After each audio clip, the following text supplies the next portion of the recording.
Okay. No. Ah!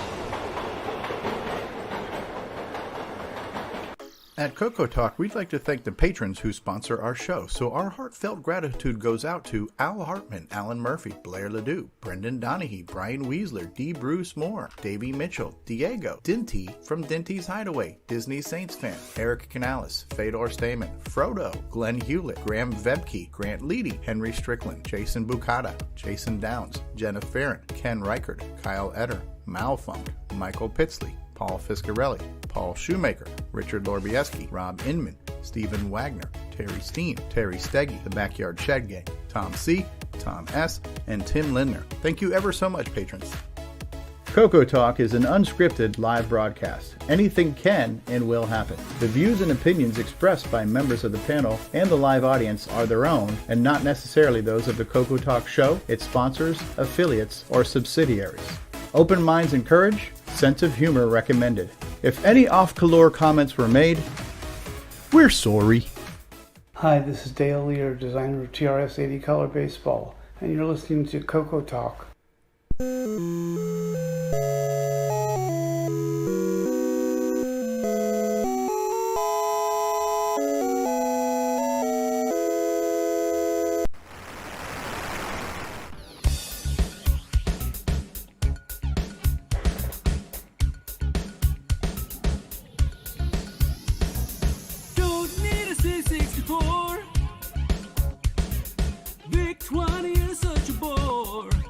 Thank you. Yes, you're too kind. Thank you. Price so high.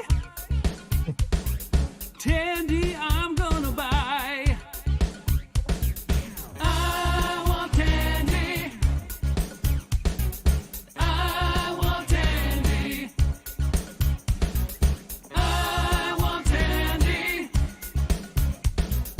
I want Tandy. Gonna play till the sun goes down. Ain't no final games around. Model 100 in my car. Just like Fletcher, I'll go far. I love that line. I want Tandy. I want Tandy. I want Tandy. I want Tandy. I need it tonight. But JT, I need it tonight. I knew you would. 40 years have come and gone. Tandy, I'm still counting on. Software, hardware, something new. Can't do without my switcheroo. I want Tandy. I want Tandy. I want Tandy. I want Tandy.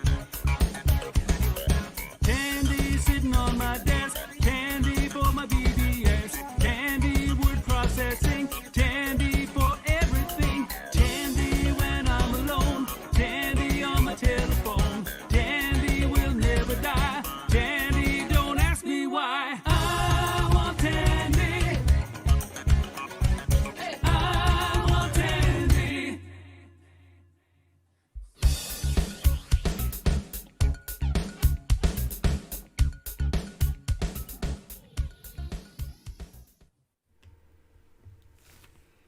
All right. Thank you to D. Bruce Moore for creating that video. We really loved it and had to show it again. Good job. Welcome to CoCoTALK, the world's leading video show where we talk about all things CoCo, Dragon, MC10, and occasionally some other Tandy stuff as well. We have a fantastic panel of people. I'm your host, Nick Marotta, and let's go through the panel, introduce who we have here. So our backup streamer, Mark Bosley. Hello. How you doing, Mark? Doing fine. Good to see you. And our primary streamer and the guy who runs the circus, Stevie Strobridge. Hey, I'm excited to be here. I think we're going to have a great show today. I think so too. It's great to have you. Next up, we have our Alan Murphy. How you doing, Alan? Howdy, everybody. Nice. I'm doing all right.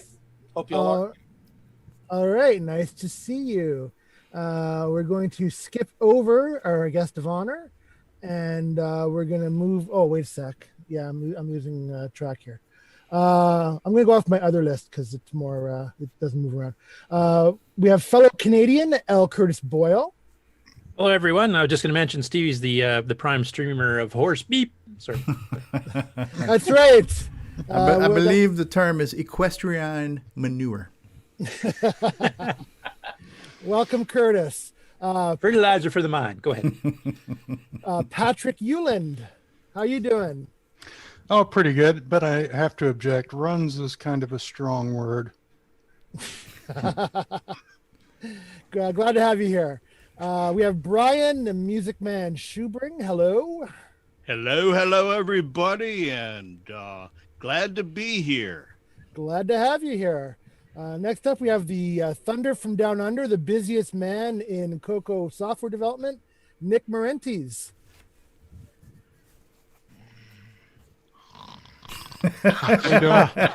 Sorry.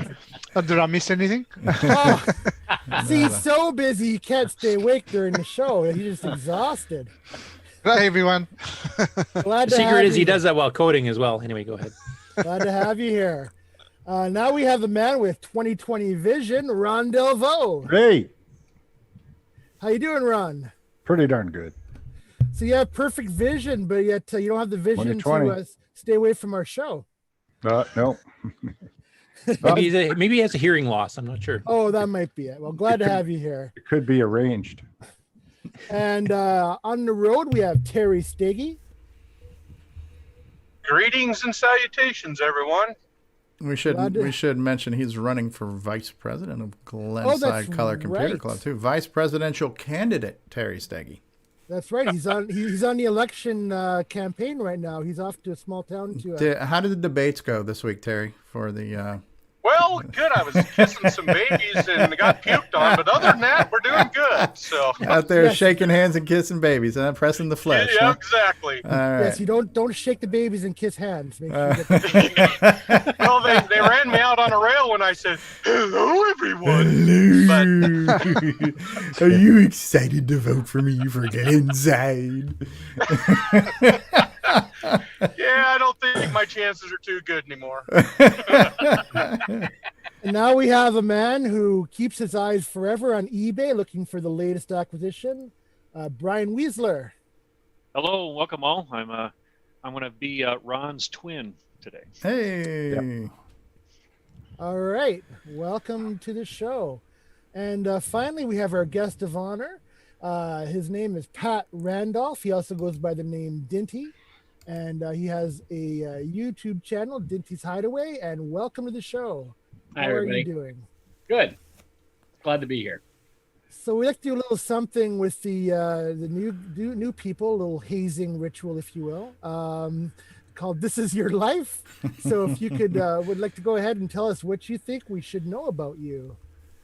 Well, I run a channel called Dinty's Hideaway. It's a new channel replacing my old channel, and there's literally tens of people who have watched it. So, and I am I used to work for Gateway Computers for about 10 years. I worked for Radio Shack and worked kind of all around the computer industry for about 30 years. And the primary purpose of what I'm doing is I'm trying to document history that was not recorded on paper. And so I'm afraid it will be kind of lost forever if we don't document it. So that's what I'm trying to do in kind of a entertaining news magazine type format. So it's kind of the goal. That's a very noble goal because this stuff is really important and it's important to keep track of it and have it available for future generations. That's really great. So what's your history with the CoCo or Tandy or what have you? Well, I worked for Tandy for a few years as a store manager and as a buyer. I got to know, basically I really have a lot of respect for Radio Shack and Tandy and Charles Tandy, and very little experience with the CoCo prior to this month. This last September, I decided to focus on the CoCo, and I've had a lot of fun with it. And I bought everything I thought I could buy. Of course, Stevie told me about some stuff last night I haven't bought, that I could buy. And I'm building up, one super CoCo over here, and then I'm going to give it away when I reach, I think, 250 subscribers or something like that. And so that's what I'm doing with it. But yeah, that's basically it. This is CoCo's new for me. Excellent. Yeah, so Tandy this year has been really focused a lot on the CoCo. It's been really good for us, for our community. So that's wonderful that you've taken part in that. And you posted some video interviews with John Roach. John Roach. Thank you. What a catch that was. Yeah. Yeah. So I know you and I talked about this briefly last night, but tell everybody, how did you get a hold of John Roach? I mean, what's the process there? Well, I've done this a bunch on my old channel. I've got some interviews with some of the founders of iOmega and people like that. And that's basically the entire purpose, is to get to these people, right? John Roach is in his 80s, and I'd venture to guess he's the last surviving executive who put Radio Shack, Tandy computers together. I'm sure there's still some people who did design and programming. And he, in his case, he had a graduate school named after him at Texas Christian University. When I saw that, I just emailed the provost, and they got a hold of John, and I did the interview. He was a very good interview subject. It was an hour and a half of just him talking. It was very entertaining, I have to say. He's a funny guy, and I love him. So Texas charm. Now, you said it was an hour and a half. Did you edit some of that out?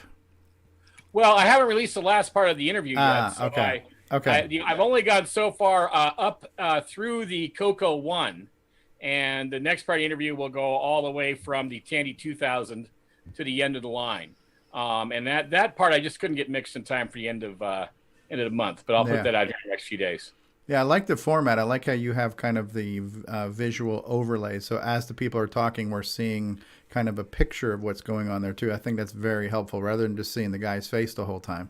So the kind of video montage element you bring to it, I thought was a very nice touch. Yeah, I appreciate that. And one of the things that I kind of have to do, because a lot of my subjects are pretty old, so a lot of times I'll have to break in the middle of the interview and explain what it is they're talking about.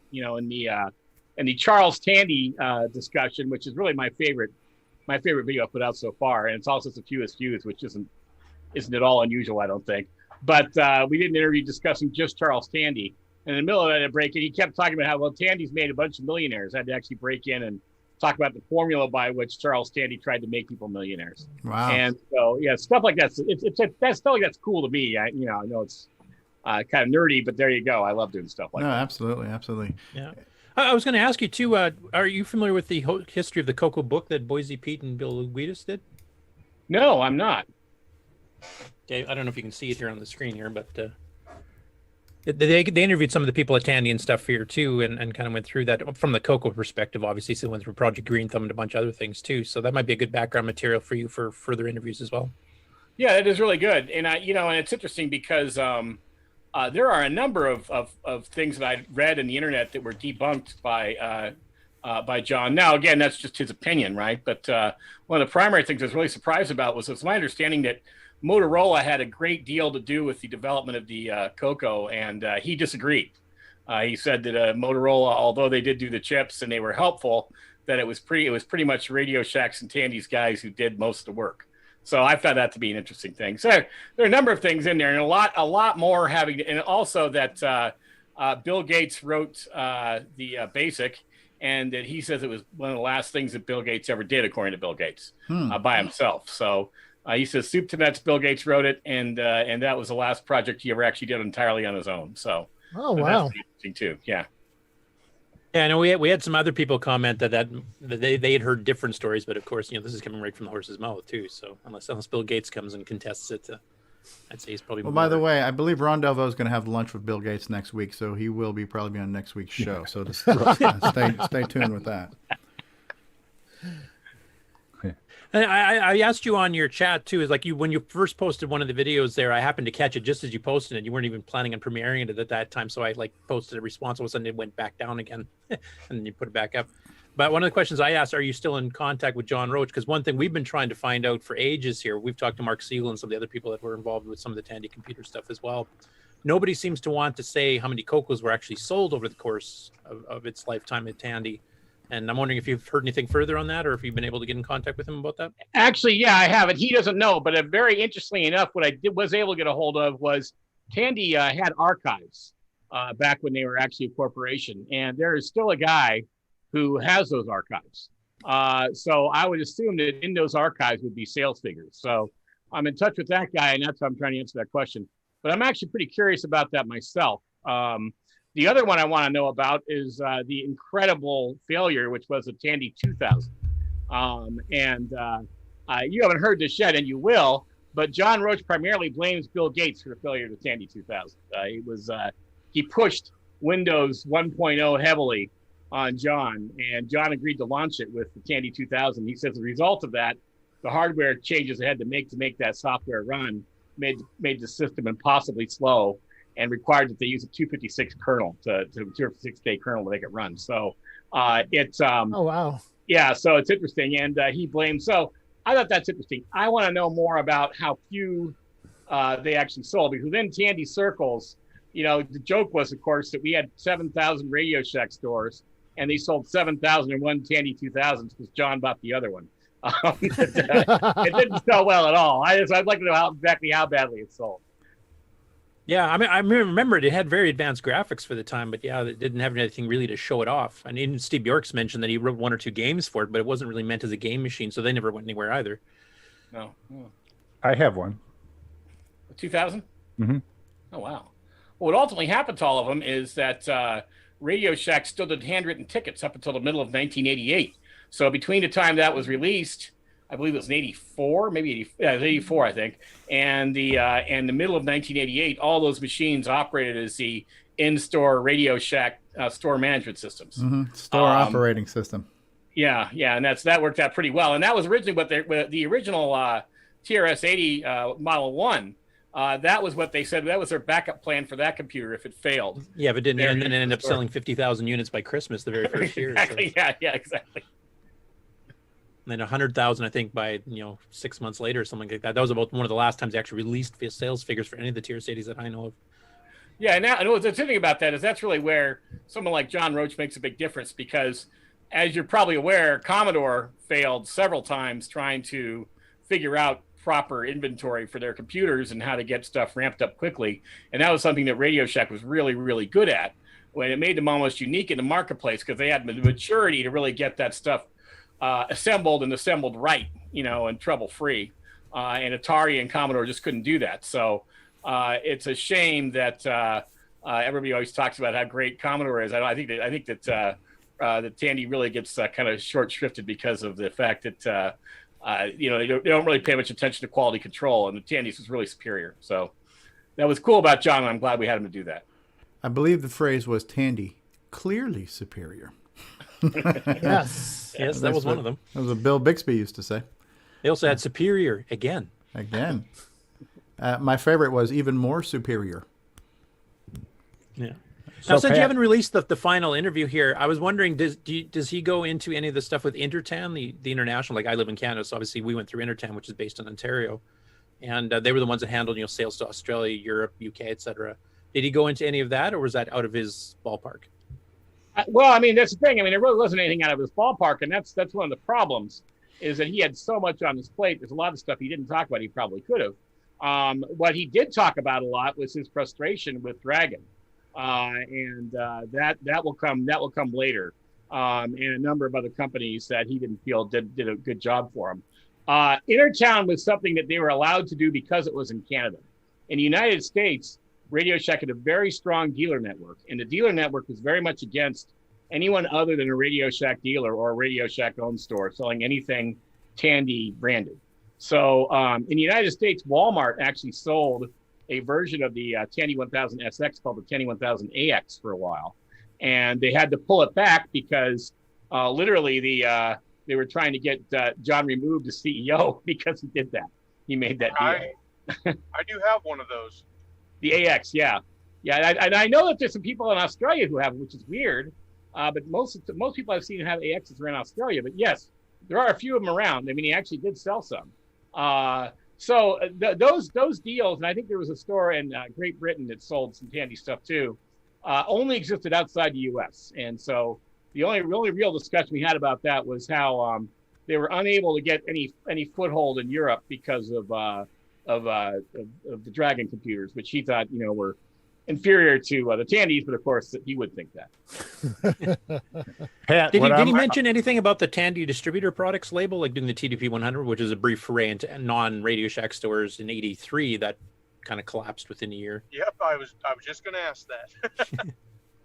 No, actually, he didn't do that, and it's funny because when he got into, he went over pretty quickly the other Tandy brands because over a period of time, there were a lot of them. I mean, it's my understanding that at one point they owned Tier 1 Imports, they owned Color Tile, and so he glossed over that stuff, and I kind of wished he hadn't. But like I said, the guys in his 80s, he didn't hear all that well, and he was talking the entire interview. So, no, he didn't get into that as much as I would have liked.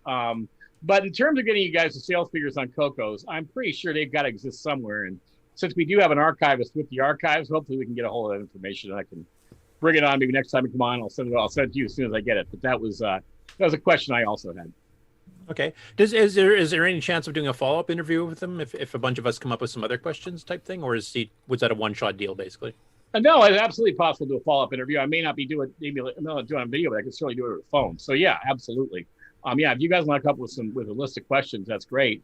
And I also, again, I have the archivist to back up any information that John can't give me or remind him that doesn't so happen. I think that might be, when someone's in their 80s, sometimes it's easier to do it that way. So I certainly can do that. Okay, because one thing we found, like when we've done some interviews with some of the programmers and stuff and other people involved with the CoCo in its past, is that sometimes if you get some of their fellow coworkers on at the same time, we did this with the ImageWorks, for example, we had 4 of them on, and all of a sudden they would just say something that would trigger a memory that they normally wouldn't have come up with. And we do have a couple other people from Tandy, like Mark Siegel's still around. He's still active in Facebook. So I was wondering if maybe we can get a dual interview where since they work together, maybe we can, get some stories remembered that wouldn't be remembered otherwise. Absolutely. I think that's great. His primary concern, I think, was he wanted to make sure that people knew how great Charles Tandy was. And I think since we got that out, he seemed pretty happy with that video. So yeah, absolutely. I think we can. I think as long as he's physically able to do it, he'll be happy to talk to us. Yeah, I really like the story about the fire at the Radio Shack franchise there that they talked about during his interview. So yeah, that'll be definitely lost to history. No question. I don't think. Yeah, he's probably the only person who still remembers that fire, I would guess. Yeah, that was good. Oh, I have to ask. Just my curiosity's burning here, but how did you come up with the nickname Dinty? Okay, so I worked for Gateway Computers for a long time. In fact, that was my primary job in a whole variety of capacities. I loved Gateway. I started there. I was employee number 764. So I got there pretty early. And at Gateway, everyone has to have a unique name. And the reason is because when you call Gateway to ask for someone, you generally would ask for someone by their first name. So that means at one point we had like 10,000 phone employees and all of them had to have a unique name. And Dinty was actually a pretty new one. There people had to, make up name. Dario was one of them, and they had to completely make up names because they ran out of regular names. But that's where Dinty came from, and I've just kind of stuck with me. People called in and said, "Hey, I'd like to talk to Ted." Well, there was only one Ted. It was Ted Wade. So that was the reason they did that, and that's where Dinty comes from. Okay, so did it have any meaning? Was it an anagram or something, or a short? No, Dinty is actually Irish, and it's short for Dennis. I have an uncle. Okay. Dinty. Yeah. If I could ask a question, you said you worked for Gateway. Were you in the North Sioux City offices?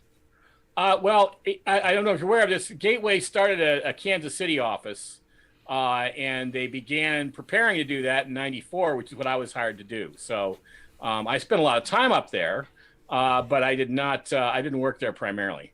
Okay. Well, the reason I ask is that I worked at Gateway in '94, so I worked in North Sioux. So we were probably at the company at the same time. So. But you probably knew Todd Coyle. Todd Coyle was my manager when I first. Okay, started. The name sounds familiar. Yes. Yeah. Yep. Everybody knew Todd Coyle. Yeah, but yeah, no, they were. Yeah, no, that's right. I probably wouldn't have met you because even in '94, Gateway was getting pretty big. By the end of '95, it was gigantic. So. Yes. But yeah, I was with that Kansas City contingent that came in around that time. Oh, just a curiosity question. Thanks. Yeah. So, Pat, I'm going to call you Dinty there for a second. What was your first computer that you got into? Like, if an 8-bit machine was your first love, what was yours? Well, yeah, I was really lucky because my father was a law professor, and he, they have the publisher perish saying for them, and he was trying to get tenure, so he had to buy a computer. So he bought in 1979 or 78.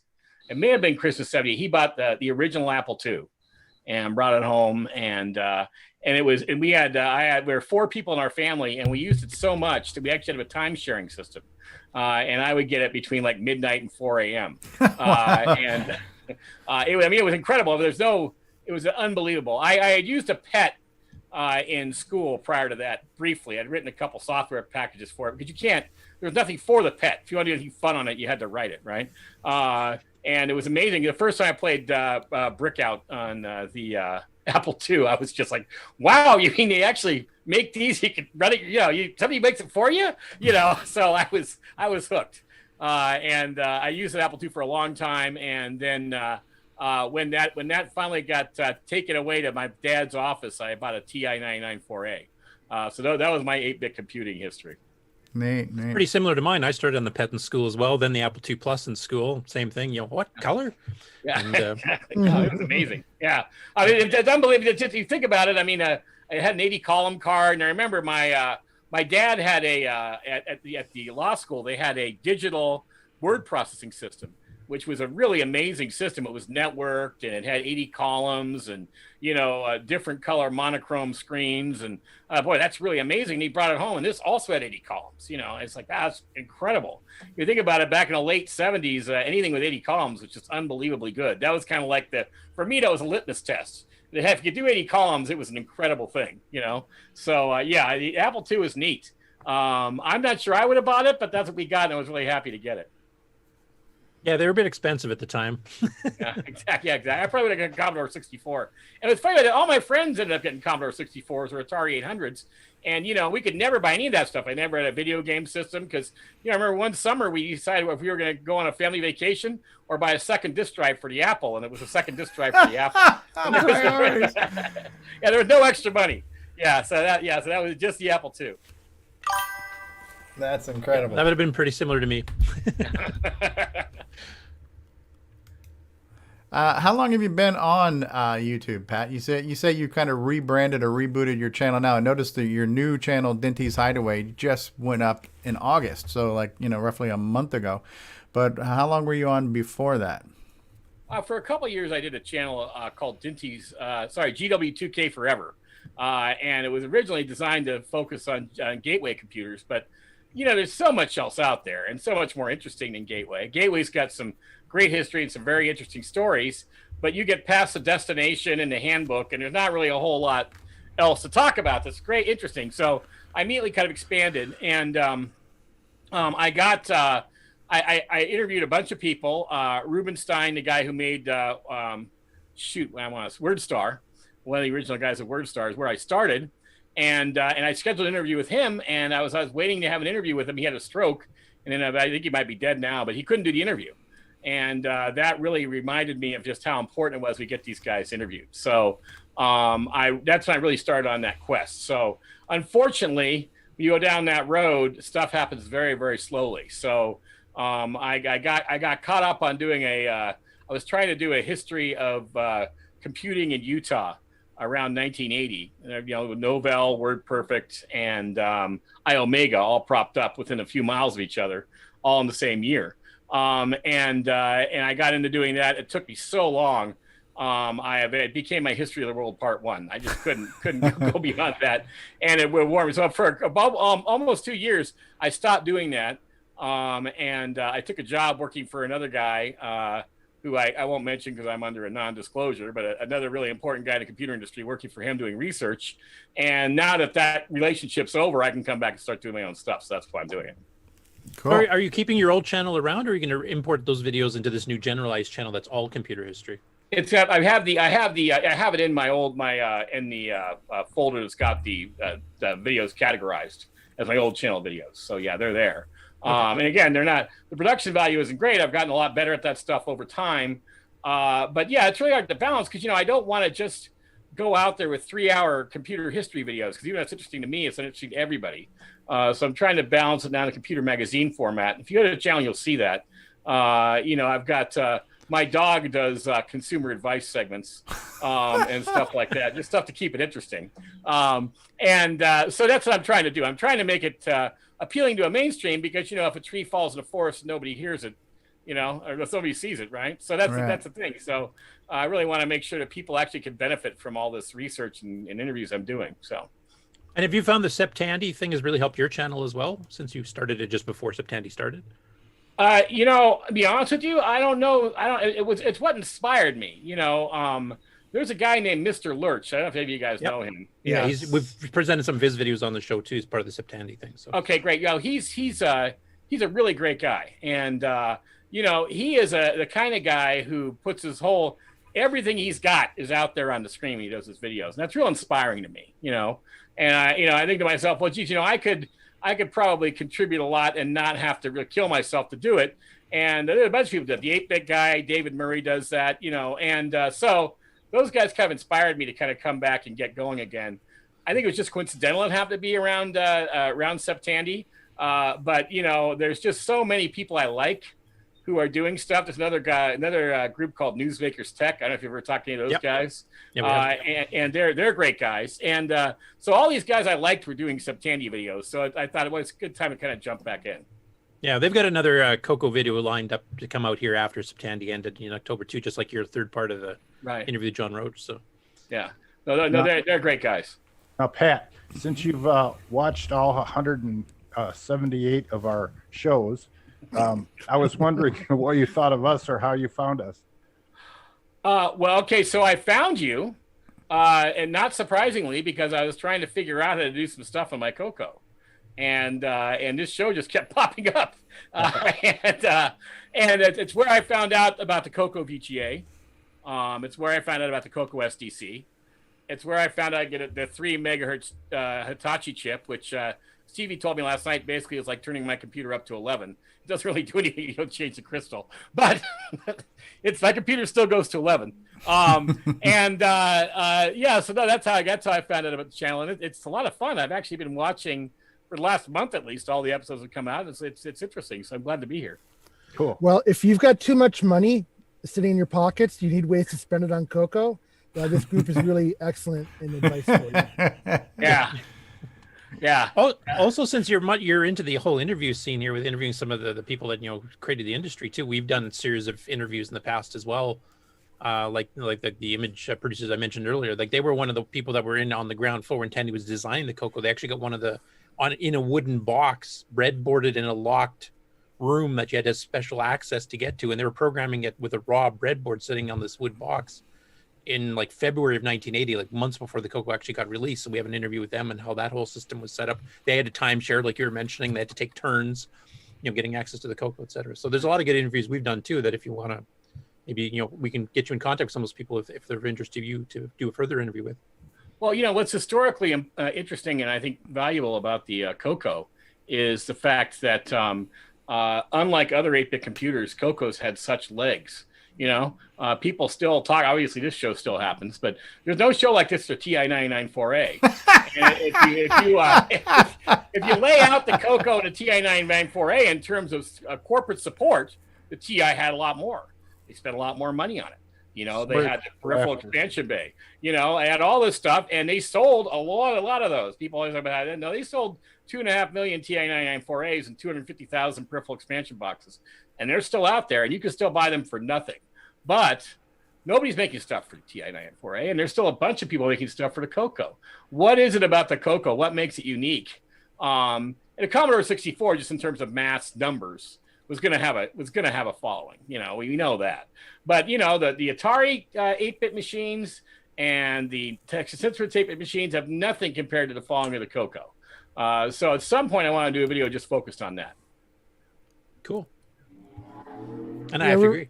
We're a very loyal bunch. I think we always were this kind of the underdog, I think, back in the day, and we're kind of have that loyal kind of attitude. Yeah, it was John Roach. Oh, go ahead. But I was just going to say it was kind of us against a lot of the other 8-bits, but it was also us against some of Tandy in the later years as well. When the Tandy 1000 became really successful, a lot of the attention to the CoCo was kind of dropped off, even though they did keep producing it right through till 91. But Actually, it's interesting you mentioned that. In my next video with John Roach, you'll see what happened there financially. But there's an explanation for that I had not actually heard up until recently, and it surprised me. But apparently the issue was money strictly. It had nothing to do with John Roach, actually, and he mentioned that in the first video. He talked about the fact that he did understand that there was a lot of support for the CoCo, although he didn't understand why. He never really got it, but he understood that there was, and he was not, he was an engineer by education, but, he had an MBA. He was a suit. So I think he had a lot of respect for the CoCo in terms of what it was doing, but he never really understood why anyone would want to buy it. In fact, I remember him talking about the fact that he wasn't even sure if they needed a color computer in the beginning. He kind of be talked into it. And I say a color computer, I mean a computer with color graphics, not the color computer itself. It is interesting, and I think in the second video you'll see Tandy kind of fell apart all at the same time and all for the same reason. Was there going to be a CoCo 4? Yes, there probably was. Why didn't it come out? It's not for the reason you thought, but I'll kind of I'll tease that on the next video. Good teaser. Yeah. It'll be interesting to compare his story too with what's in the book there, because there's actually a prototype case of the CoCo 4 that Boise had found, and he's got pictures of it in the book itself there.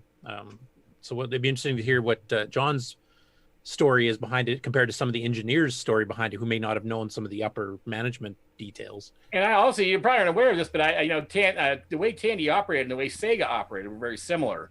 And John actually studied a lot of Japanese business tactics, and he really followed Sega a lot. He doesn't talk about that very much, but you can tell historically if you look at what he did and what Sega did. And he pulled back on a lot of stuff that I think people would consider to be premature, because he didn't want the balance sheet to swing too low the next quarter. And fortunately or unfortunately, whatever that does for innovation, that's kind of the way he ran his business. So just like Sega, there are a lot of things that almost everyone would say, well, that was a dumb move, but he had explanations as to why he did it. We have a section of our show called "Why Did Tandy Do That?" Yeah, we should get John on as a guest for one of those. I think he'd love that. These show's only 4 hours, right? I don't think that's gonna be enough time if we get John. So we've gone up to over 6, so that we can work around it. So the buzz phrase, the catchword of last week that I kind of latched onto that I loved was that equestrian manure drop that he did, which I loved, which did not get censored out of your video. Was there anything you had to censor from his interview or cut out just because you thought it was too much or too vulgar or anything like that? Or are we going to hear everything? You hear everything, but here's the thing about it. Now, Charles Tandy had a mouth on him, and he had a reputation for that, no question.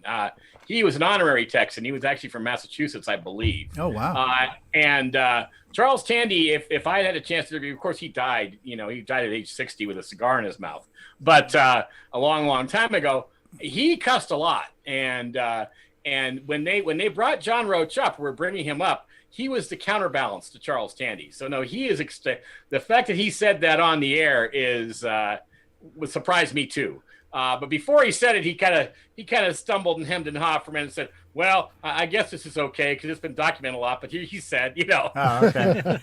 The disclaimer, huh? A disclaimer, yeah. But no, he would normally never say like that. In fact, I think that was the strongest language you could possibly use to voice his displeasure at Bill Gates' contract. Okay. You got to admit, the phrase "horseshit" sounds so much better in a Texan accent, right? Oh yeah. You can't say "horseshit" without saying it like a Texan. That's just... I think it's two syllable words. Yeah. Yeah. Going along with Steve's question, though, was there anything that John himself, after doing the full interview with you, kind of said, maybe that shouldn't go out, or was he completely open, everything can be published? Well, there was some stuff that I brought up that he didn't like. He didn't want to talk about, and it was primarily around the fact that that he got Bernie Appel got promoted and put in his place at one point, and he didn't talk about Bernie Appel. I don't think he and Bernie got along very well, and he didn't talk about that. And I actually knew Bernie Appel because I was in the Los Angeles region, And Bernie Appel liked to come out to Los Angeles a lot, and I don't think he liked to go to Fort Worth as little as he possibly could. But yeah, and he didn't talk about him, and and there were several attempts for them to remove John from the board over the 20 years that he was there. Originally, it was the distributors, and they were actually going to sue Tandy, and he had to back down on his stuff. And then later on, there was some. We didn't get into this too much, but there was some arguments over whether they were going to keep on doing R&D and pushing into the computer industry like he wanted to, or were they going to focus on big box stores? And I think that, and even though he takes full responsibility for the failure of Incredible Universe and Computer City, I think that he was pushed that way. He didn't talk much about that because that's just not his style. But there's a lot of discussion, and at the end of why he thinks Tandy failed or Radio Shack failed in general, but not a lot of specifics. Okay. So yeah, so I think that's what he censors himself, but I was able to ask him anything I wanted to. Okay. This is Ken Reichert, author of Nightmare Highway. Nightmare Highway. And you were experiencing CoCoTALK? Just when you thought it was safe to go back to CoCo Fest. Nightmare Highway. Nightmare Highway. CoCo Fest Edition? Still low resolution, still digital to analog converted sound. More machine language. And basic. Nightmare Highway. Nightmare Highway. Now includes the power of Terry to clear the road ahead. Nightmare Highway. Nightmare Highway. Available as a DVD-ROM with all my past games as an alleged bonus, including my unreleased 4th Rainbow Adventure Contest entry. Unreleased for a reason. Nightmare Highway. Nightmare Highway. Get your physical or digital copy at cancanmakeit.com. Now you've really paid too much. Nick Marionettes on electricity. Crikey! Electricity's a fad. The biggest market is with open flame. Brought to you by Nitros 9, Ease of Use Edition. Hashtag OS9 Forever. And now, CoCo Thoughts by Samuel Gimes. Breaker 19, this here's the Tandy Mouse. You got a copy on me, Light Pen? Come on. Yeah, 10-4 Light Pen, for sure. By golly, it's a big mess, cleared a database. Come on. Yeah, it's a big 10-4 there, Light Pen. Yeah, we definitely got asteroids ahead, good buddy. Mercy sakes alive, looks like we gotta save this convoy.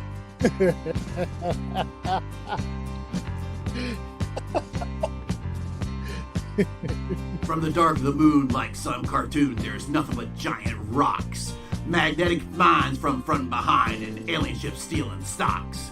We is heading for Bear, where there's no air, about a parsec out of Alpha Base. I said, Light Pen, here's the Tandy Mouse, and I'm gonna have to put them in their place. Cause we got a stellar lifeline bubbling through the stars. Yeah, we got a stellar lifeline, it might crash into Mars. Come on and shoot everything, and it's all just gonna get in our way. We protect this stupid convoy, cross the galaxy. Convoy.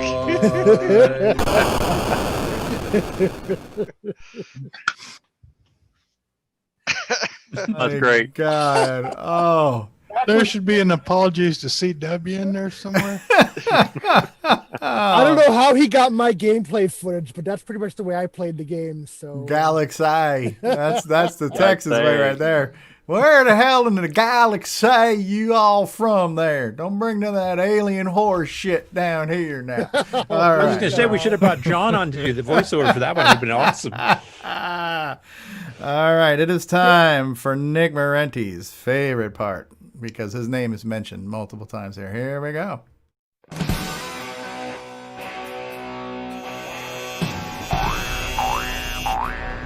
High Score Challenge. Nick Marona. All right, and welcome to another week of results. This week we played Stellar Lifeline with 20 people. Coco Man, 20. David Ladd, 280. Mark B, 2010. Mr. Dave 6309, 2020. Calvin, 2190. Adam Tandy Dragon Guy, 3000. Rogelio Perea, 3,420. Catlord, 3,950. Manny, 4,000. David O'Connor, 5,950. Me, 6,720. 8 Bits in the Basement, 7,230. Canadian Retro Things, 12,220. Jim Rye, 14,960. Frodo NL, 16,710. Tom C, 18,150. Sloopy Malibu, 18,400. David Craker, 20,720. Buck Owens, 28,580. And the number one score this week belongs to Tasman with 99,410. Way to go. Thank you to all this week's participants and to David O'Connor for suggesting the game. Wow. Yeah, a little bit of a gap between the Taz and the rest of us, but yes, and yes, he did wrap the score. He wrapped it at 99,000. Wow, good job, Tasman. And settled for the low score that he submitted. Thank you. Yes, you're too kind. And I do apologize for saying this was Nick Marenti's favorite part of this show. It was Nick Marota's favorite part. Sorry, Nick Marenti's. Did not mean to insult you that way. So, yeah, you don't want to associate him with this piece. Yeah, and we know Nick Marenti's hates the whole show. There's not one part of it he likes. So. Well, still, it might be his favorite part of. It's keeping me awake. So it sounds like we had some of the best turnout in the galaxy this week on the game, huh? Yes. Can you see the proper screen? We certainly can. Thank you. Yes. All right. Yeah, we had a great turnout this week with 20 people. I was very happy about that. All right. I want to apologize. I actually did play it at the very beginning, but then I didn't realize it kept the score or didn't keep the score on the screen, so I didn't take a screenshot, and then I never got a chance to get back to it. So yeah, that was a challenge for sure. Okay, this is Tasman gameplay, but yes, it didn't leave much time to take the pictures of the score. You had to pretty much have a camera on standby, ready to go. So, but yeah, people were able to do it, and we had a good spread of scores. Tasman's been on a roll for the last 3 or 4 weeks. He's been a machine. So I looked for some high scores in rainbows, and there were none, and I'm wondering if it's because it was hard to get a picture or hard to write it down or whatever. But anyway, I did ask Tasman for since he clearly dominated this game, I asked him if he had any tips, and he basically played by staying close to the convoy and spreading shots to the right and repeating. And then once it gets close to the end, you go back and just up and down spraying shots and protecting them from behind. And apparently, once you get to the higher levels, the game slows down, and it messes with the timing. And so he had quite a bit to say. Maybe it's in the Discord channel if you want to read the full text. But he did very well. So for those of you who played, whether you submitted a score or not, what did you think? How did tips to play? Anything you want to say about the game? I was hoping Steve Bjork was going to be on because I was going to ask him, like, he has the rankings. He's keeping track of the scores because he says, your ranking is number 2 or number 3 or whatever, but not having the scores displayed in any way, shape, or form. I'm just wondering why he made that design decision. Was he out of ROM space or? Yeah, you can never see the scores again. It was a little bit frustrating for, especially and a little bit odd because usually Steve's pretty good at that. So I was really curious. I was hoping he was beyond today so we could find out exactly what was the design decision behind that. Yeah. I do have a question. You said the game slows down, so it's got like a change up when you start getting good. I don't know why it slows down. He just says it slows down at the higher levels. I'm going to have to play this enough to get there. I don't play video games much, so that's irritating. Is there more elements on the screen that's having to keep up with? Maybe. I'm sure. I'm assuming it wasn't, by design necessarily, but that's pretty much what he said. So I was hoping it would be designed. That would be fun. Video games always get faster and faster and faster. Yeah. And to suddenly get slower would be a good picture. Usually that happens when, the CPU is having to multitask multiple objects on the screen and it slows down the game loop or something, So who knows? As I mentioned in the video, this was a suggestion by David O'Connor. He was very fond of this game, and a few people really enjoyed it. Some people got frustrated with it, so it was one of those games that you either really liked or had trouble with. But yeah, I had trouble with it. I think I made it to level 3 once. It was very challenging. So yeah, it's definitely a neat concept. I didn't catch the defender element when the first time I played this. I mean the radar is one thing, but the fact that you are kind of moving from left to right, you are having to protect things in defender. You're protecting people. In this case here, you're protecting fuel pods or whatever. Yes. But yeah, the first time I played it, I didn't really catch the whole defender similarity. I just thought it was a pretty unique space game, and I still think it kind of is, even though there's some defender inspiration. I would chalk this up as a fairly original type game. It has the same gameplay in that you have to use the radar screen because the main screen doesn't have enough view ahead. Gotcha. Right. The look to ahead. Be useful. Yeah. Yeah. So you got that double-eyed thing where, yeah. Well, yeah, you got to keep your eye on the opposite side of the convoy that you're on too, and make sure that nobody's coming at you. So, and watching the radar is definitely important.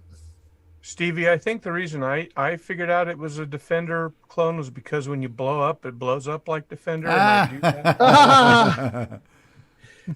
You tested that really well, right? Yeah. Well, Steve Bjork even mentioned it last week that he says, I wanted to do something like Defender, which that was the first time I even, considered the parallels. But then I know a lot of people mentioned too, there's a lot of the comments this week where people were saying, it does remind me of Defender. And I can see that. I threw so many quarters into Defender, so. Yeah.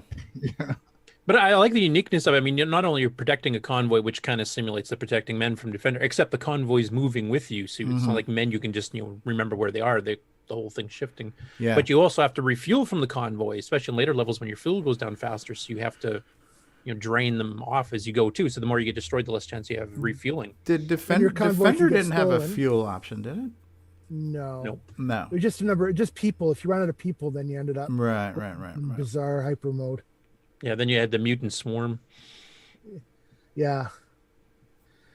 And then in later levels, of course, some of your convoy gets stolen away, so that's a neat element.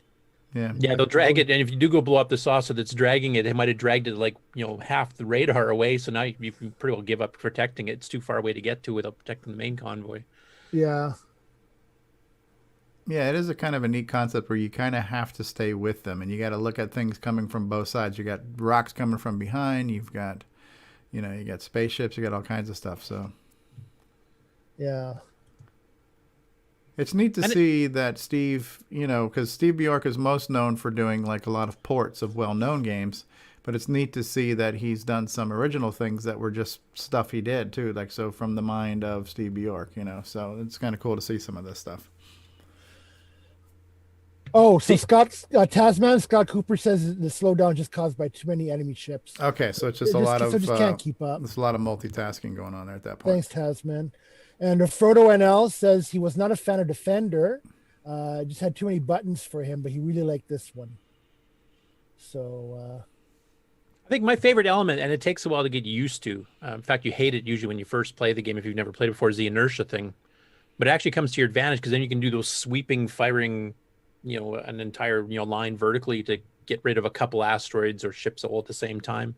And once you get used to the controls, it actually is quite fun doing it this way. But for those used to it, some arcade games where you can turn on a dime type thing, it's a bit odd. 8-Bits in the Basement really liked this game too. We had a few people who really liked it. Yeah, good turnout. So that's really good. Yeah, I think it's a neat game. I'm just terrible at it. So that's why no point in sending in a whole bunch of screenshots that just say 0 on them. Oh, you could have beat Jason CoCo Man at that point for a low score. Right? Yeah, I couldn't get 20 because it doesn't give you the 20 when you run your ship into the rock. Ah. So basically he shot one thing and then died, right? Because what is it the one that gives you 20 points even? Because now it's giving shooting an asteroid. Okay, yeah. The scary thing is we played on easy, so I mean I wouldn't want to know what the other levels were like. I do have one question. Did people play this on joystick or keyboard? Because I did notice there comments back earlier in the week that some people preferred the keyboard controls over the joystick. Deluxe. Black Beauty. Yeah, I did deluxe in mine. I liked rolling the joystick around the perimeter to do my ups and downs and spinning around, and I found that was a little bit easier for me. I see what he's doing here too, because you can see at this point now everything's on the left, right? So all those blue dots are on the left. All his red dots to the right are just making their way across. So that's where the radar does come in handy a lot, huh? When the ships are on the left side, nothing comes up from behind you, and when they're on the right, nothing comes up from ahead of you. So Steve does give you a bit of a buffer on each side to work with, which is nice. So yeah, this is one I didn't play back in the day. So really thank you, David O'Connor, for mentioning this one. Yeah. This is one that escaped my radar, if you will. Frodo says he prefers the keyboard. Canadian Retro Thing says I liked using the Black Beauty. This one I played the heck out of when it first came out. I actually bought the cartridge for this one because I tried it out in the store and it was quite a lot of fun. Scott Cooper said I played on the keyboard on my PC using XRoar. I wouldn't listen to Taz. He's not really a good expert on this game. But thanks anyway, Taz, for your feedback. We appreciate it. Yeah. Taz is awesome. Obviously, neat game. He's been on a roll. I'm very grateful. Yeah, it's not too often we get the high score that much further ahead of everybody else. Yeah, you did play the same game we did, right? Like I want to make sure. Now, he was playing color. He was playing color scripts it and just typed in his high score. So yeah. There you go. No, he did submit video proof, so I believe him. There you go. Great score. I don't know. It could be a Billy Mitchell thing. You could have just doctored the whole thing up. I don't know. Just kidding. And yeah, exactly. So cool. Another great. It's been great about this segment and Sep Tandy and things like that. It's just what I really enjoy is the fact that we're getting people involved. That's becoming the kind of communal thing, which is fun, right? Because especially with retro games, unless you've got somebody in the same room with you, you can't play with another person. So the fact that we're kind of playing together virtually, but kind of, collaboratively, and that whole spirit of connection and camaraderie is very cool. And that's some of the things that I think I'm very proud of that have come out of this show, is this whole connectivity that we've managed to have with, kind of fostering community and this involvement and things like that. And Sep Tandy has been great. Really exceeded my expectations because I didn't really have any. I just thought, it's a hashtag. It's just a thing, whatever. We're Tandy all the time, so who cares, right? Let them guys do their amateur hour for the month, right? We're here all year round, right? But there's been a lot of great content, a lot of great people. We've met people. We've made some friends. We've created some synergies. So the more you can connect people and do stuff, it's great, and it's best. It's good for the community, right? The more people that get interested in the CoCo, well, the community benefits, right? That means there's more people are going to be buying CoCos, more people are going to be buying CoCo hardware and software. Hopefully more people watching this crap show. So, it's really cool. So a lot of good things have evolved in the time that we've been doing this show that I'm just really pleased to see, and especially now. I think the only downside to that is, in the particular case of the CoCo 3, it's actually driven the prices far up. Supply and demand, hard right? to get them, yeah. Speaking by the way, Taz in the chat says, I have a confession. My real name is Billy Mitchell. So I rest my case. Oh, I love your barbecue sauce. Awesome. Speaking of cross-pollination, this video is from Canadian Retro Things, who has, for the last couple of weeks, has been playing the game of the week on his channel. Oh, neat. So if you want to tune over to his channel and see the games featured as well, I appreciate the shout out from him. I have a question. I never figured out at the bottom. Okay, S equals 1. Obviously, it's your ships, and C is the convoy. What is R? Anybody figure that out? R equals 6. Let me see. I got the manual kicking around. Let me check if it tells you. Oh, the manual. So C is convoy. That's like what screen you're on? No, the number of convoy ships left in your convoy. So round, like what round you're on, like how many screens? Yeah, I think that is what it is. But it always says 6, doesn't it? Or remaining. I don't know. How many I bad have guys no are remaining? idea. I don't know. Anyway. Isn't that the number of lives you got left? No, that would be No, S that's for S. 0. S is R 0. is the reserve count. That's what it says in the manual. Reserve what? Fuel? Second player, status. S represents the number of ships remaining. C is the number of spaceships, and R is the reserve count. Huh. Does that mean if you gain number of extra ships you convoy have- pieces and you haven't blown them up, that they're in reserve? I don't know. It's Frodo saying it's the number of ships you have in reserve to replace in the convoy in later levels. Okay, so if you get some free convoy, like you get the score for free convoy stuff, but you still have your entire convoy, they get held in reserve and you can get them back. Okay. Kind of like that defense game we did last week. Canadian Retro Things apologized for background noise and some that came from his cat. So that's where that statement came That's from. great. That's the great. cats has nothing to do with this game. Yeah. Cool. Good So times. thank you to Tasman and Canadian Retro Things for your gameplay videos. Appreciated. Two just blew up there in a row. Yeah. To have something to show during the discussion. All right. So is that good? Are we ready to move on to the next I am game? excited to know what next week's game of the week is. What will All all right. the kids be playing? So next week I went back to doing another port of a popular game from back in the day. And we haven't done many puzzle games. This is a puzzle game, if you will. And it is Marble Maze. Marble Maze. Icon Products. Which I forgot to ask if you knew what the game was. Curtis, do you know what this game is? Yeah, it's those darn marbles, isn't it? No. That's right. Those crazy marbles. Yes, Marble Maze, which is a clone of Marble Madness, of course. And yes, from Dicoms as very faithfully done. Curtis. Yes, it's a very good game. It's a very good reproduction for sure. Yeah. So that is our game of the week. And look forward to You can double speed poke this on a CoCo 3 to make the steering a little bit more fluid, but because the timer counter is based on CPU speed and not real time, the levels will go twice as fast, but you're moving twice as fast. So it's kind of like a few times we did things with Draconian and a few things like that. There are some benefits to the double speed, but in this case here, you have half the time to do it. I will also mention that if you go in the Color Computer Archive, and this game is legally free to download from Dave Dies himself. I did optimize this one for the 609. So if you have the 609 in your CoCo 3 or your CoCo 1 or 2 or Dragon, it will speed it up a fair bit there as well. And if you run double speed and 609 at the same time, it really goes fast. Neat. So is this what's really speeding, like the vertical scrolling and stuff? Is that where you notice it? Yeah. Probably generating the next level too. That's a little bit. That takes. I didn't speed that seconds. routine up because that's just a pause between levels. I wanted to get the gameplay because some people complain it's a little slow. So the 609 version, even if you have a CoCo 1 and 2, it's noticeably faster. Cool. This is a fun game.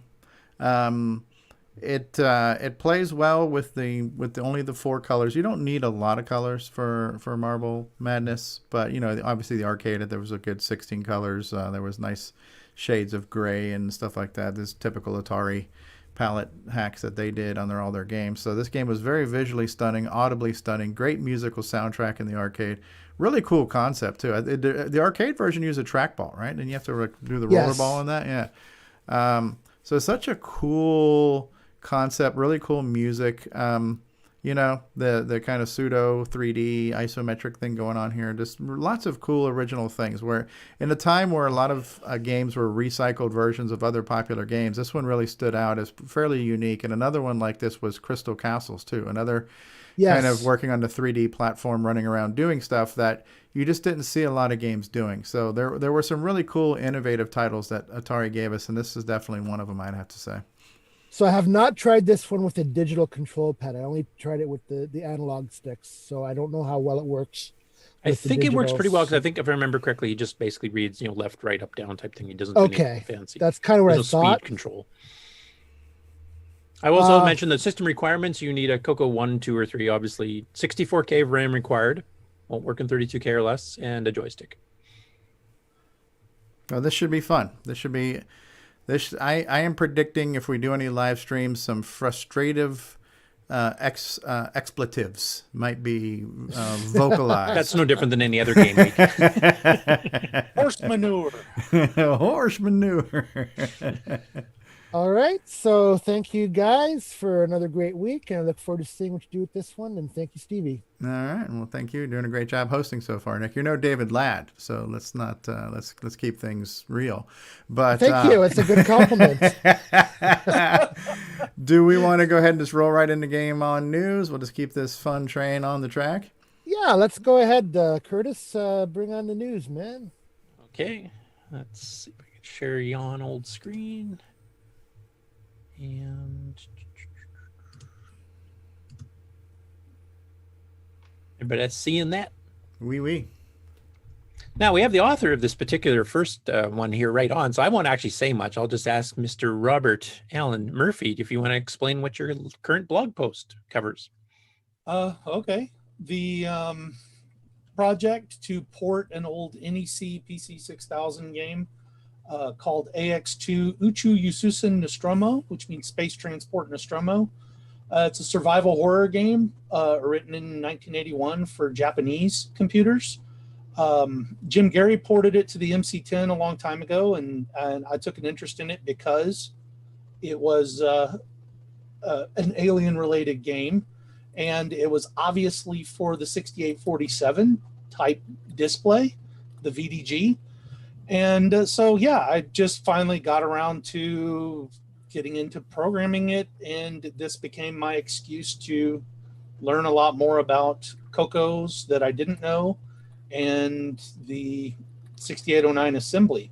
So I've kind of been working through both the source code of the original game and looking at how to port it, and then building up from scratch all the pieces that you need to run it on both CoCo 1 and 2, as well as CoCo 3, maybe Dragon, CoCo VGA. And so the past 2 months have been finishing out, getting some of the video to work. The piece that's up right now is the Semi-Graphics 4 screen, and you can see it's erasing chunks of the maze as I'm actually moving the little guys around. And I've started working now that I've got the video basically working in all the different modes I want except CoCo VGA. I'm starting to work on that as an add-on, and I'm starting to work on the audio. And that's a very boring screen there where it just shows like Nostromo and time and score. What I'm doing is I'm actually building the screen up now rather than from a big map. I'm building it up piece by piece the way the original game did, so that each of the little pieces gets updated only as needed. So this is the actual start of the grind where I'm going line by line through the original source and building replacement pieces for that on the CoCo. So working on controls, working on audio, finishing out the basics of the video drivers, and then now actually just into the grind of going line by line. One other thing that's in this blog post is that I've been switching over from 3-ring binders, 1980s style, to an online notepad system called Joplin that's working out really well. And it makes it very easy for me to look up all the little reference pieces that I need for keeping up with all the different sound chips and all the different video chips and things like that. So there's a lot. You just lost there. your retro card for that. No, I'm just kidding. Oh, no. Really? Darn. I'll keep the 3-ring binder, I guess. I'll use it to throw at people when they complain about all my bugs. I have a feeling I'll be at the head of the line to get thrown at there. So for that comment I made. Yeah, it looks like it's going well though. I've watched your progress through it. You've actually had some little demo videos up too, if I remember, and I've kind of watched some videos of my retro game, what the original game looked like as well in play. So it's a pretty cool concept. And you've got CoCo 3 modes and CoCo 1 and 2 modes, and it sounds like you're planning on adding some CoCo VGA support, possibly even the higher screen. You're going to use a 64x32, or how are you going to do that? Or are you just going to redefine the character sets to make them look more like men and stuff?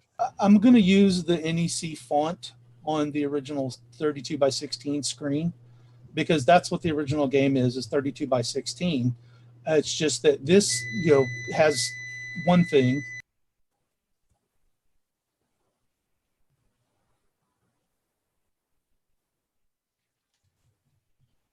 Okay. He had some noise going in the background, so I'm assuming he muted to stop that. Yeah, it sounded like he's self-muted. Okay. Maybe a battery Alright. backup or something else going off. Anyway, it looks really good. So we'll keep people posted here. You can go read his full blog over on his site. And we got Brian's already posting it. Looks like. I'm assuming that's what that post is in the chat is for. He'll be doing the links. Yeah. So we'll keep an eye on that. But yeah, it's moving forward slowly.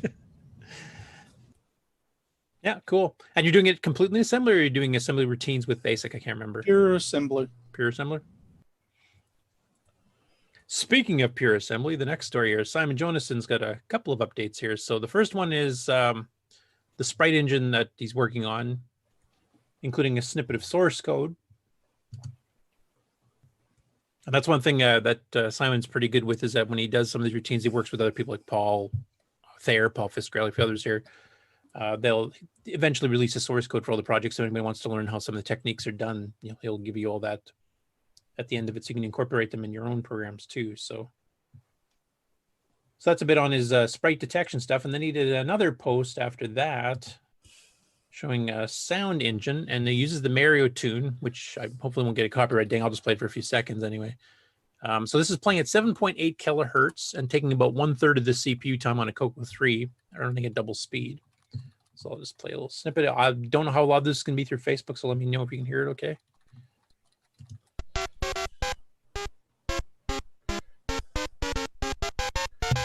Yeah, we hear it. Okay, is it loud enough? Or? It's good. Yeah. I'd go ahead and pause it though, because Nintendo's notoriously copyright happy on that. Yeah. I mean, it sounds pretty good, and if it's only taking 1/3 of the CPU time to do multi-channel sound like that, that's pretty decent, and it compresses quite well too, from what I understand. So, and that's part of his upcoming game project that he's actually been working with Paul Fiscarelli on the Sprite engine for it. Plus, now he's got the sound, and then of course the design game. And Simon's never actually done a full game before, so this is hitting new territory for him as well. So we'll keep following the progress on that. Next up, this was a complete surprise to me, because ARG Presents, which is their show for basically picking the wackiest, and I'm quoting Aaron on the word wacky, but the wackiest systems or genres of games that you can possibly find. So they pick some obscure thing nobody's ever heard of from Russia, like they did last week. And right after they did the regular recording of the show, they just suddenly decided to impromptu put up a CoCo show, which has been on hiatus since Boat got his second job. And they decided to do one of Rick Adams' games here. So Temple of Rom was the featured game.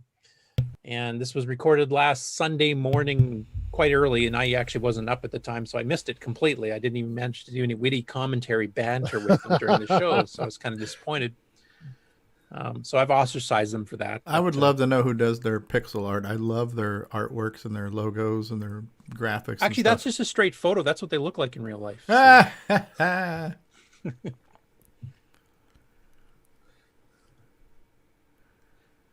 And there you can see what Temple Rom looks like. It's a bit of a that is really yeah. cool. That's very cool.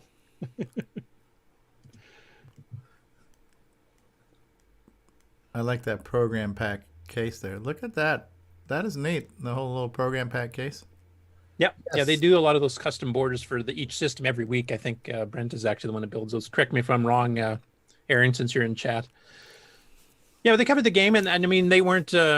They liked it, but there were some issues as far as gameplay goes, and I mean, quite frankly, on the one particular one, I agree a little bit, and that's the fact that when you're doing the scrolling, you're so far to the side of the screen, you almost have no time to react. Yeah, maybe this is just because I'm getting old and I can't react as fast as I used to. But that is what the guy who's working on the 3D version of this, John Day, I believe, he's working on Return to ROM. He called that the jump scare factor, where by the time you see it, it is a danger. And he actually liked that feature. So it's probably preference. You know what I mean? Yeah. I don't know if it was intentional on Rick's part, but how it ended up being was... I think it was intentional on Rick's part too, yeah. Now, and to be honest, when I was younger, that was fine. I find my reaction times a little slower as I've gotten older. So it's no longer a jump scare, it's a jump death. So it's a little bit different gameplay now. Yeah. Now, what I Aaron noticed said here, he's very low res. I noticed here too, this is the stock ROM version because it's got that one pixel missing on the bottom that Rick fixed. If you recall, Rick Adams worked on that and got that fixed where that last pixel is there too. Yeah, and they did find the link to Rick's GitHub of Temple of Rom 2, though, at the time they didn't know that Rick was actually the guy that did it, so they weren't sure if it was an unofficial port or not. And I did mention the return of Rom in the comments. Now, have you heard anything? Like, has he done anything further? I haven't heard anything probably since last year. It's like he's had some quiet time, and he's had some time where he would, pop up and then disappear again. I think like a lot of people, just when he's other life happens, but. Yeah, definitely looking forward to seeing that one whenever it comes out. Yeah. And Aaron, since you're in chat here, do you guys have any plans of, throwing together the CoCo show maybe on a slightly extended basis? Get some other shows up, because I'd love to see a few of them, especially with Brent, because you two grew up with the CoCo, and Brent did played with the CoCo when he was like 4 or 5, so to get his perspective of what some of those games were like back then, I think it'd be pretty cool. Obviously, you can't do it in the ARG because the wheel decides what system you pick or what genre, but love to see a few more of these shows. Hint, hint. Right. I love the layout of the whole program pack case. That's cool. Yeah. And this is another part of the Tandy, which has wound up. There's still a few. Dinty's one of them. That's got another video coming out for the interview with John Roach. I know. I can't remember which channel it is off the top of my head, but there's another one that's actually been doing composite video mods on the CoCo 1 and 2. They've got another video coming out on how to do those in 2 different ways, two different schematics for it. So you can kind of compare them. So still some stuff related to Tandy that just didn't get completed before the end of September. That'll be coming out within the next couple of weeks. And of course, the rest of us will keep putting up Tandy stuff like we always did. This one was new, though. This is the person that actually is in Canada, and he immigrated when he was young, and he played the Tandy Color Computer 3 version of King's Quest 3 when he was young and finally got back into it. And this is the very first YouTube video he's ever done, period. So he apologizes for not being too professional, etc. But he goes through a bit of the history and stuff too, which is kind of cool, of his own life, how he got into the CoCo, how he eventually got into, playing King's Quest 3, but also covering a bunch of other things too. And it's a fairly interesting history of his life going through up to the point where he actually gets into playing the game, and then he actually demonstrates it, shows off the original box, kind of bounces back and forth from loading things up. I like how he uses his 1000 TL as a monitor stand for the CoCo. That's awesome. That looks like that is happening on the... Okay, this is the CoCo 3 version? Yeah, this is the CoCo 3 version. Okay. Yeah, so he apologizes, first time ever doing videos, so he probably needs a better mic. I mean, I had the same problem when I started too, and some people... I believe the term was it was a little... I believe the term was you were a little bassy, Curtis, back in the day, so yeah. Not much has changed. I'm just slightly more sober. That's all. Anyway, go support his page. Like I said, it's his very first one. He's only got subscribers right now. He's planning on doing some further videos here, but you got to boost those numbers. Boost those numbers. Yes. I mean, hopefully they work for Dinty. So yeah. Cool. Next up, and this is another video game blog for a video game currently in development from Paul Thayer. So this is his upcoming CoCo game. We covered it, I think, last week or 2 weeks ago. And he's been modifying the AI algorithm because the original one was just too strict. It would find you way too easily. Basically, you would just trap yourself and you couldn't do anything. So this one, he goes into an explanation and actually goes through the assembly code of how he changed it. So he actually gets to see him discussing and showing you the actual code he's using in assembly. So the budding assembly programmers out there, because Paul's a bit of a beginner in that field himself, it's something I think you beginner assembly language types might actually learn from each other, corresponding with Paul in this video. And he kind of goes through a bit of the design of the game and stuff too, but it's pretty cool. And he's planning on keeping doing these. This was the second one related to the CoCo game itself. And going through AI changes, like you can make an AI so smart it wipes the player out all the time, or you can make it too stupid and then it's not a challenge for the player. So how do you balance that out? Right. That's the tough thing. I know Nick and I have had discussions about that too. And that's one of the reasons I don't design games these days, because I don't have the right mindset to do that properly, or for anything else really, for that matter. And then the other part of the Amigos there decided to do a CoCo video this last week too, as part of Tandy. So Boat, who just received a switcheroo thanks to Rob Inman, and a big hearty thanks to him for sending it to him. And there are all the peripherals and cables that he needed. Now Boat has finally got to see what a CoCo 3 looks like in RGB. And Well, as we all know, if you go from composite playing Digger 3 to Digger 3 on real RGB, it's a huge world of difference. Huge difference. Yeah. So you got to see, Donkey Kong Remix in all of its RGB glory. Oh yeah, look at that! Look at that. Now, how did he say this one compared to the Atari 8-bit? Did he say this one was? See, John has a mental flaw where he thinks a transcode isn't really the game. He thinks that's cheating. Whereas actually trying to translate from a CPU with hardware that you don't have and trying to match it cycle for cycle is actually more of a challenge than I think of just trying to do a Joe Blow clean room implementation where you can just kind of make it up as you go along. So, until he breaks out of this mental abyss he's in, he's try just that on the Atari 8-bit. Constantly be wrong on that case. Right. The one area where John is right, though, is he thought I was too young to be using a CoCo back in the day. He thought I was like 30 or 20 or something. Oh yeah, and well, that's because he saw your magazine title cover. So he's got there, good judgment. Your there. Teen Beat cover, I think. Yes. You look like one of the Backstreet Boys or something. So yeah, we can switch over to that real quick. I did it that way. No, actually, I can't. It's not there. No, never I mind. like it that way. However it goes. Okay.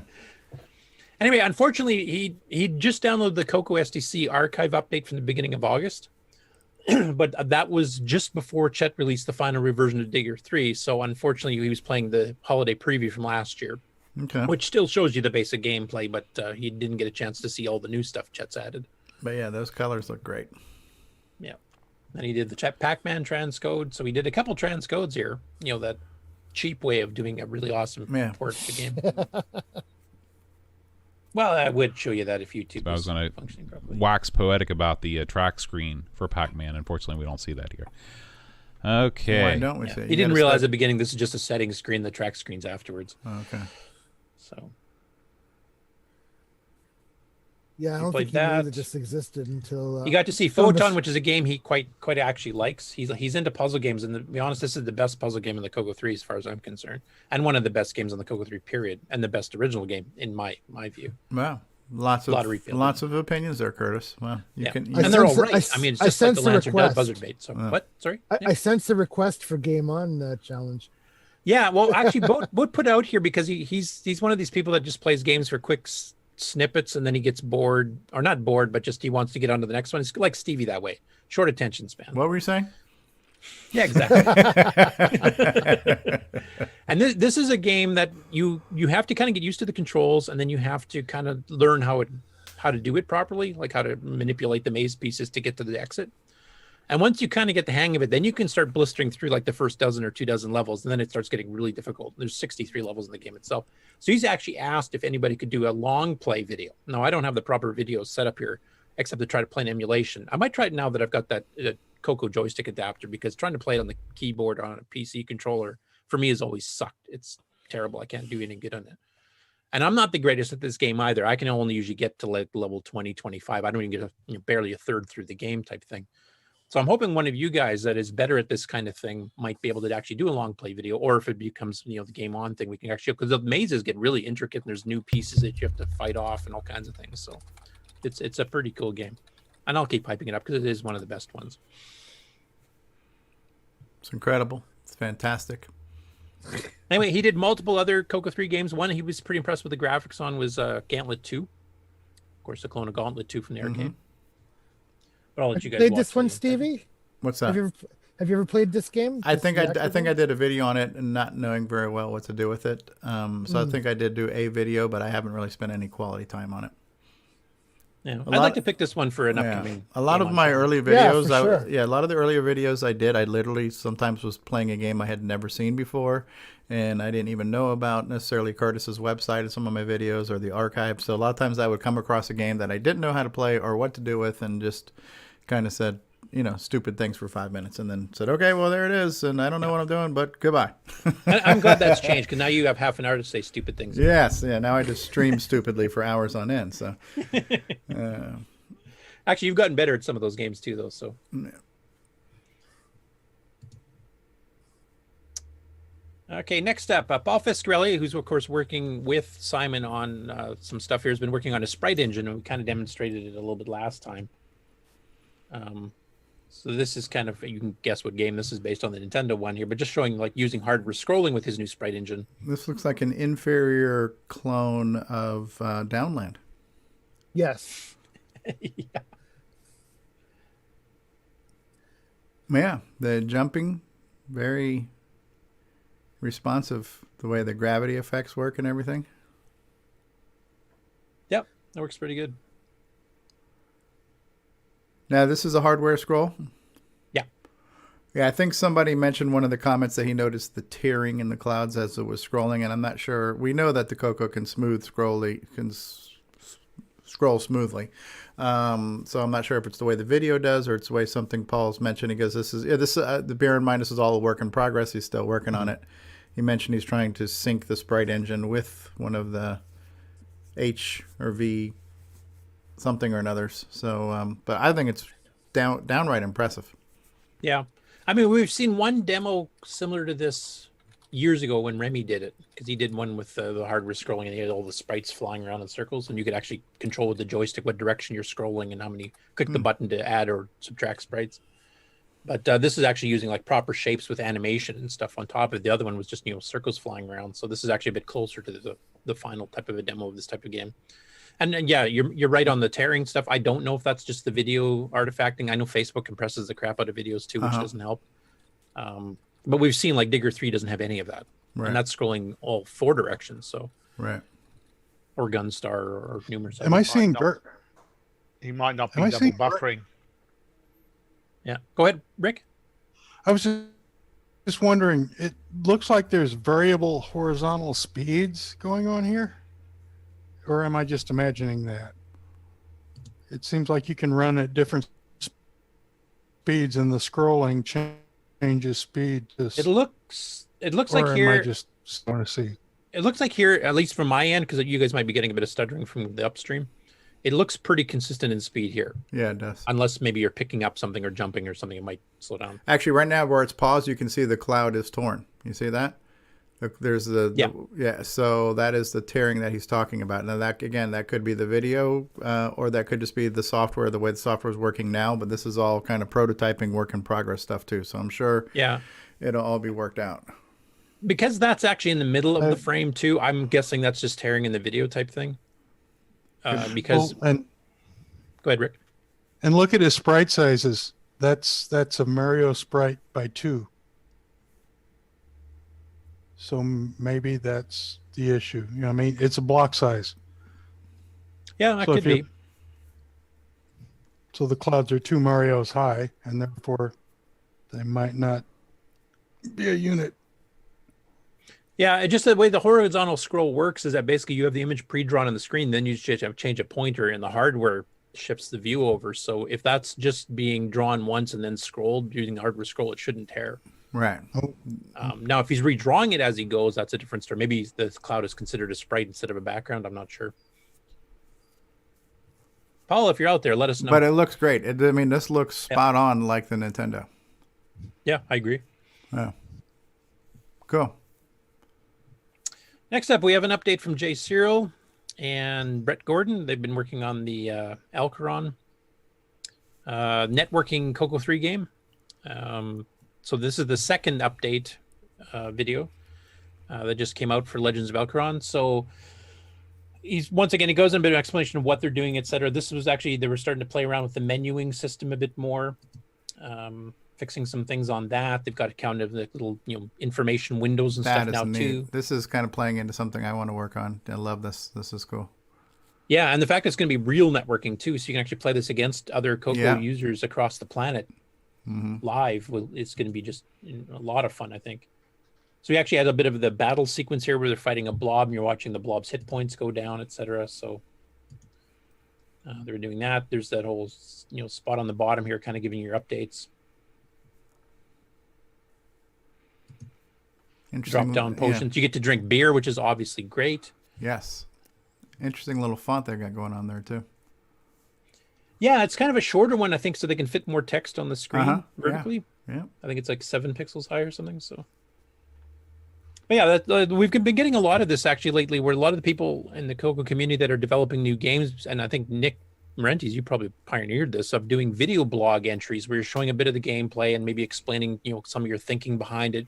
In some cases like this, or with Paul Thayer, you're actually explaining the code.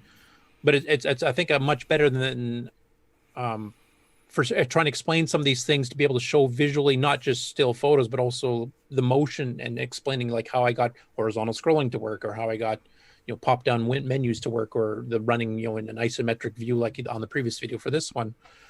So I think that really helps, and the people that are just getting into assembly language, or just getting into CoCo 3 game design or CoCo 1 and 2 game design, to visualize more easily what they're talking about.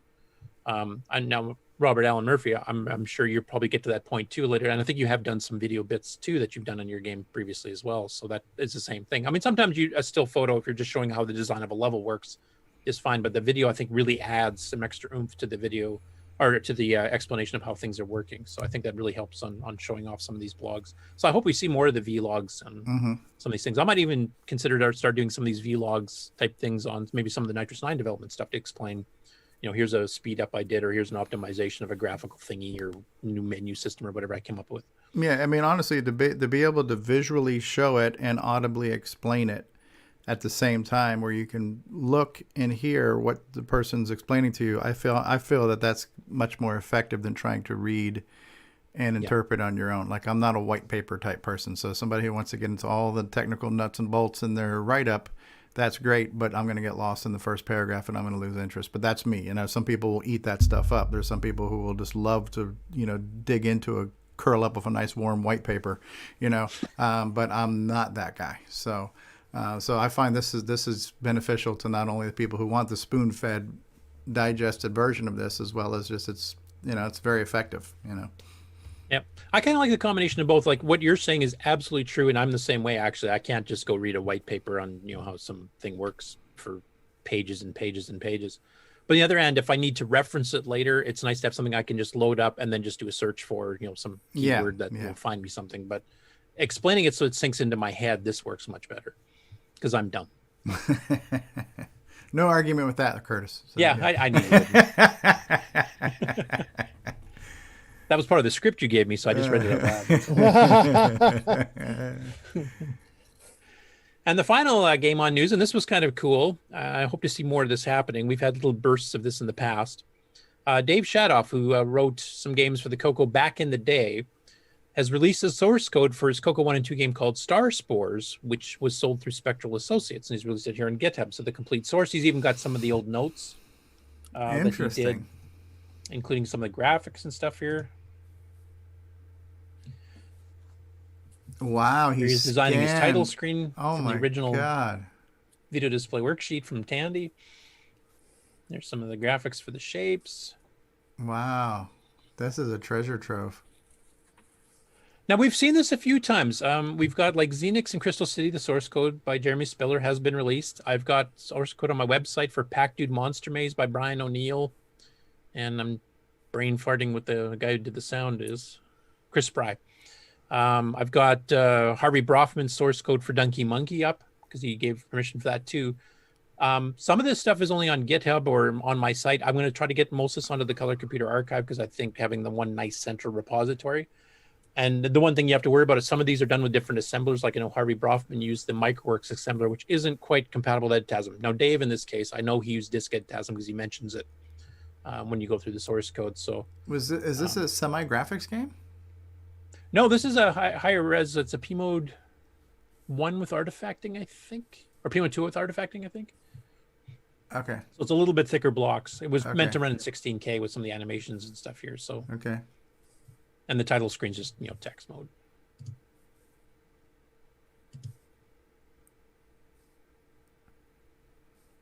But it's commented source code, which is cool.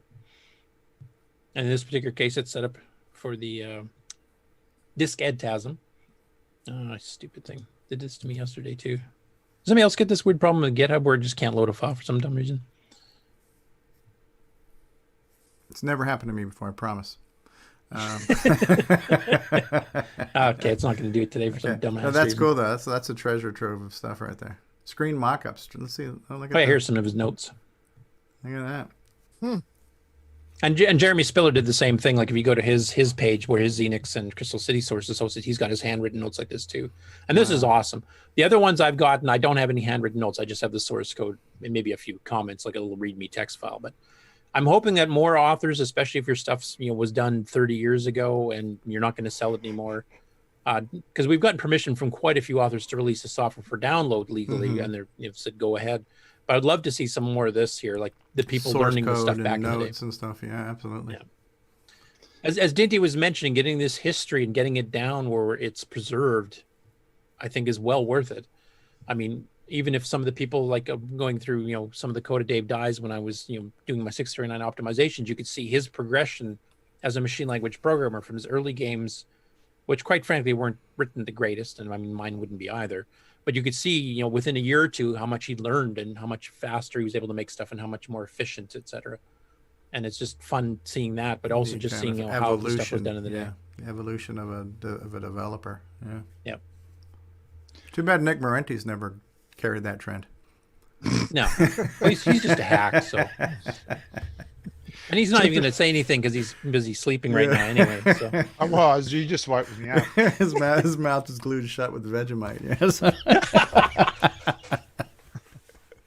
You'd mentioned artifact colors. So were in the graphics in the gridded page earlier, I noticed a lot of the glyphs were double wide. There were like 2 offset by 1 occasionally. Yeah. Is that the color going in? Like here, we've got line 176 offset by 1. So was that give you a color shift? Yeah, that would switch between red and white. Yeah. Every odd and even pixel would shift between red and blue. And if you put 2 pixels together, then you get white.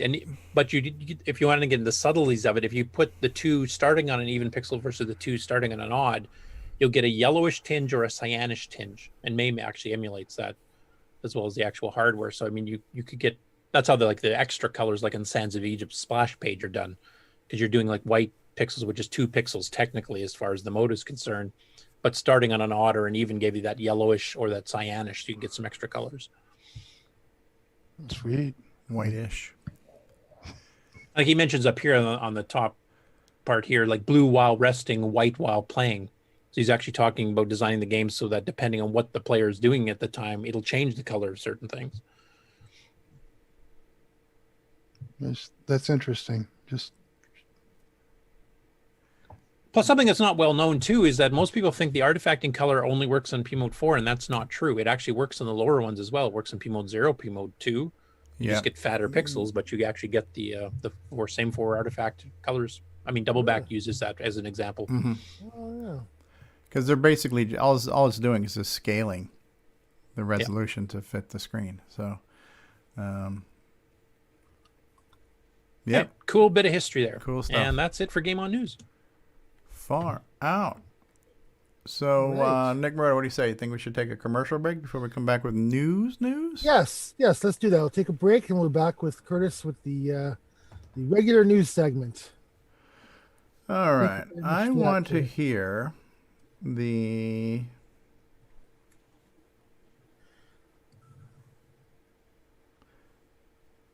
CoCo Do English one. I know we have it somewhere. I just can't find it. We'll see if this is the one here. We'll be back after these words. After these messages, we'll be right back. The Bakers. Now they like a family present. Let's see now. Tandy's color computer system with its own carry-home pack. That's a family affair.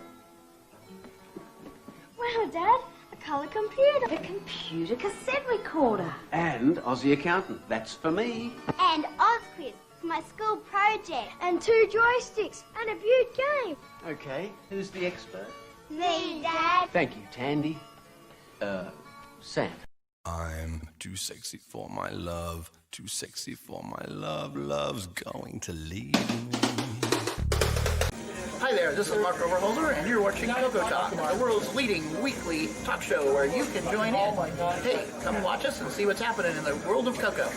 All situations depicted in this trailer actually happened. This true story has been anonymized to protect the guilty.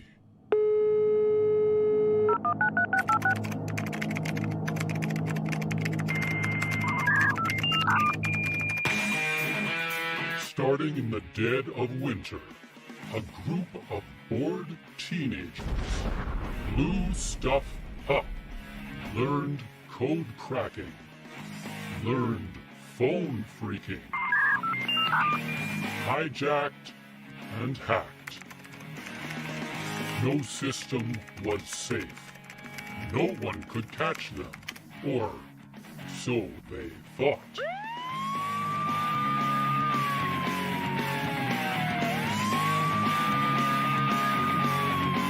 A true story at the dawn of the internet.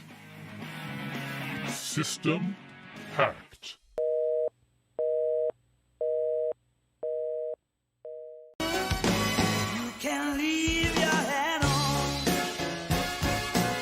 Every Christmas, Santa's little helpers go shopping at Radio Shack.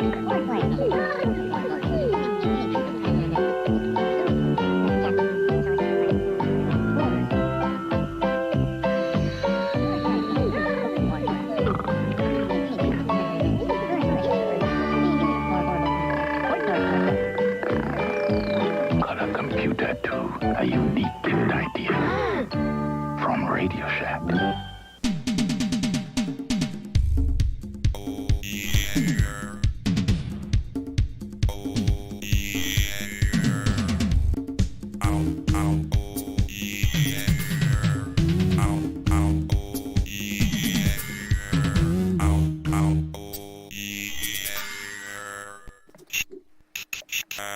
Hi, this is Rick Adams, and I'm the author of Temple of Brahm, Shanghai, and now Bomb Threat, and you're listening to CoCoTALK on CoCoTALK.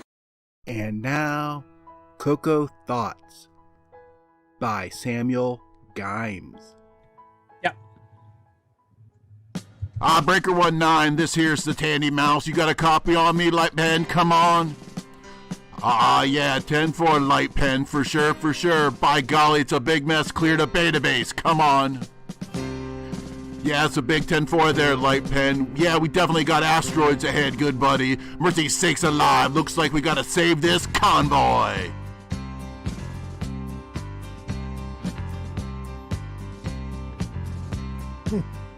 From the dark of the moon, like some cartoon, there's nothing but giant rocks. Magnetic mines from front and behind, and alien ships stealing stocks. We is heading for Bear, where there's no air, about a parsec out of Alpha Base. I said, Light Pen, here's the Tandy Mouse, and I'm gonna have to put them in their place. Cause we got a stellar lifeline bubbling through the stars. Yeah, we got a stellar lifeline, it might crash into Mars. Come on and shoot everything, it's all just gonna get in our way. We protect this stupid convoy, cross the galaxy. Convoy. Galaxy.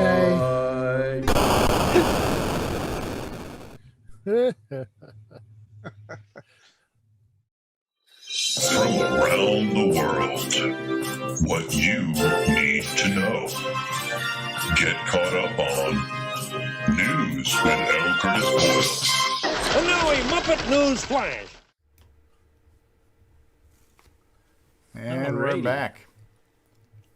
Where did I put it there? That was an encore of Coco Thoughts as requested by Frodo, who missed it, and switching over from YouTube to Twitch and everything. Hey, you guys got the black screen there? Yes, Coco Duino Blink. Yes, so this is Tim Lindner. I put this up kind of part of the Septandy month as well. This actually came out in September. So it's a video on how to use a CoCo to control a Teensy, which is an Arduino compatible. So it actually basically tells you how to hook it up, and then a little bit of program demos. You know, what in this first thing episode, actually is. I create a Blink program running on the Teensy, controlled by the color computer. Is that loud enough? When the color computer writes to a special memory address, a LED will turn off, and when read, the LED will turn on. First, we make two connections between the color computer and the Teensy. We connect the I won't play the whole SCS thing here, line but to Tim's really good at doing these videos. He's very good at presenting this type of stuff. Yeah. Can you fast forward to where we see the actual blinking? I knew you were going to say that. Oh, look, there's his locker tablet Line thingy. 40 go-tos line 20 to repeat everything. It go-tos, huh? When we run the program, the light doesn't seem to blink, but it does get dimmer. This is because we are turning it on and on too fast to see it blink. Let's add some delays between the reading and writing commands.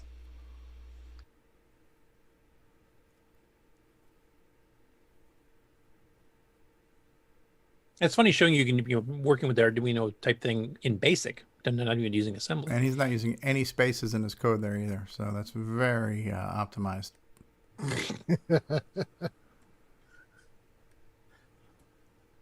Also, bonus points for the screw hole in his FD501 case. Now we see it blinking. Yes, we do. It is blinking. Thanks for watching this tutorial. And of course, on the right-hand side there, on top of his multi-pack, you can see the CoCo SDC in that nice see-through case. Now I'm wondering, at any time, was he playing Daggerath like that idiot from the book? I think that's what that other monitor on the left was reserved for. Yeah, that's neat. I just can't wait till he tries out Theragad, though. He's just going to be just blown away. Who's the idiot now, right? So good job, Tim. I mean, it's a cool little thing, a cool little project. Nice, easy one, too. It's not super extensive on the programming, not too extensive on the hardware. It's a good beginner's project for people interested in either of those two fields. What do you think that is in the bell-shaped thing? Like a old Oreo looks like a wristwatch. I think it's an old pocket watch. Pocket watch thing. Oh. Yeah. Either that's the end of a mace for bludgeoning opponents. I'm not sure which. The real-time clock. Uh-oh. This looks almost borderline inappropriate here. What's going on here? This woman looks to be in a compromising position. I mean, aside from the stupid pause YouTube's giving me here? Okay. Okay. So Aaron Newcomb, who I mentioned last week, he's one of the guys that's one of the regular guest hosts on Twit on several of their shows. And he grew up with the CoCo. He's the one who also has the Daggerath shirt. But he decided to do his last video for Septandy to do something a little bit different. He didn't go with the computers and stuff. Now, back in the late 70s, early 80s, there was a bit of a partnership between DC Comics and Tandy to do cross-promotion for tier cities and even electronics in general. So they got some of the regular artists and writers from DC to make some of these special comic books. They had Superman, they had Wonder Woman, Supergirl, and a few others here. And they also had the Tandy Whiz Kids, which were these Kids, the two teenagers, nothing to do with the P-tape. The two teenagers that basically had tier city Model 1s or CoCos, depending on which comic you were reading. And they had to solve something for the superhero that they needed a computer to solve. Like I think in the one case, Superman, his brain gets fuzzed out from something that the supervillain's doing, and they have to do the calculations manually for how much heat vision do I apply, how much of my super breath do I need, type of thing. So he actually goes through a lot of these. That could literally really happen. Yeah. So Aaron goes through and he shows like some of the ones that were available. Like they actually had their own Whiz Kids series that had all these, and these are the two teenagers. They also did another one called Tandy Electronics, which is basically the history of electronics in comic book form. And that was actually handed away for free, as were some of these other ones here, to schools. So these were actually free to teachers. You could just literally order 100 of them and get them sent to your school. And they're also, and one thing he didn't mention in here, I don't believe, is that DC, as part of the cross promotion, also inserted a couple of these stories into the regular comic runs. So it was like a free mini comic inside of the main comic of whatever issue it was. Okay. That I did not know. And then he also goes through some of the history of some of the TV shows devoted to computers. And he was mentioning that Britain had much better education because it was controlled by the government of educating people and kids through kids shows, etc., on programming, on microcomputers in general in the late 70s, early 80s. Whereas in the States, there wasn't really a national push for it. It was like local, like a PBS station did this or that, or the Computer Chronicles or that type of thing. So he goes into a bit of history of that too. And then he gets into the actual comics itself. Now I'm going to stop sharing briefly here because I actually have some of these myself. And I would say the artwork is good. It wasn't like they got some third string schlep artist to throw together some, crayon the writer and sketches. the artist were actually the ones who regularly did Superman. So, so as far as this being actual comic book, it's legit, Yep. So. So I will stop sharing here just to show you some of the ones I've You got. know, Two of them I believe that comic strip should be read as Charles Tandy with the Texas accent. I'm Superman. With all the swearing. And I in just text. got shot by some horse shit beam here. I can't use my power, so I need them some bitch kids use them their pewters and work that shit out for me real quick. Oh, look, he's on board here. So if you want to zoom up my screen for everybody to see here, this is one of the regular comics. This is an Action Comics 509 from July of, what year was this? 1980. So this is a regular one. Nice and Is this shiny. showing backwards for you guys or right side? No, it's right side. Okay, it's backwards. For on Nick, mine. it's upside down. Nick Marentes. Yeah. And for Nick Marot, it's clouded by his vision of buzzard-bait. But anyway. Oh, hey. Your hump is on the wrong side. Wait, this is not one of the ones that he That's a showed on his video. regular. That's a His regular. video is the ones where the Whiz Kid was a separate comic book by itself that was Yeah. distributed to schools. Mhm. So this was the cross promotion that DC did, where they took a regular issue, so it has the regular story in it. You know, just the regular story as it is. Uh-huh. But inserted in the middle was one of these comics with the Whiz Kids. So I'll just show you the opening page for that. Let me find it here. So the page right here is showing the cover that Okay. cover of a fake Superman comic type thing. Yeah. That Major Disaster, one of the supervillains. Ooh. And of course, then they follow that up with a full page ad for the Tier City Model 1, because this is actually before the CoCo got released. this Product particular issue. placement. Yeah. And then they go through the actual comic here. When this is written by Carrie Bates, artist by Jim Starlin, who's quite famous for doing quite a few things in both Marvel and DC.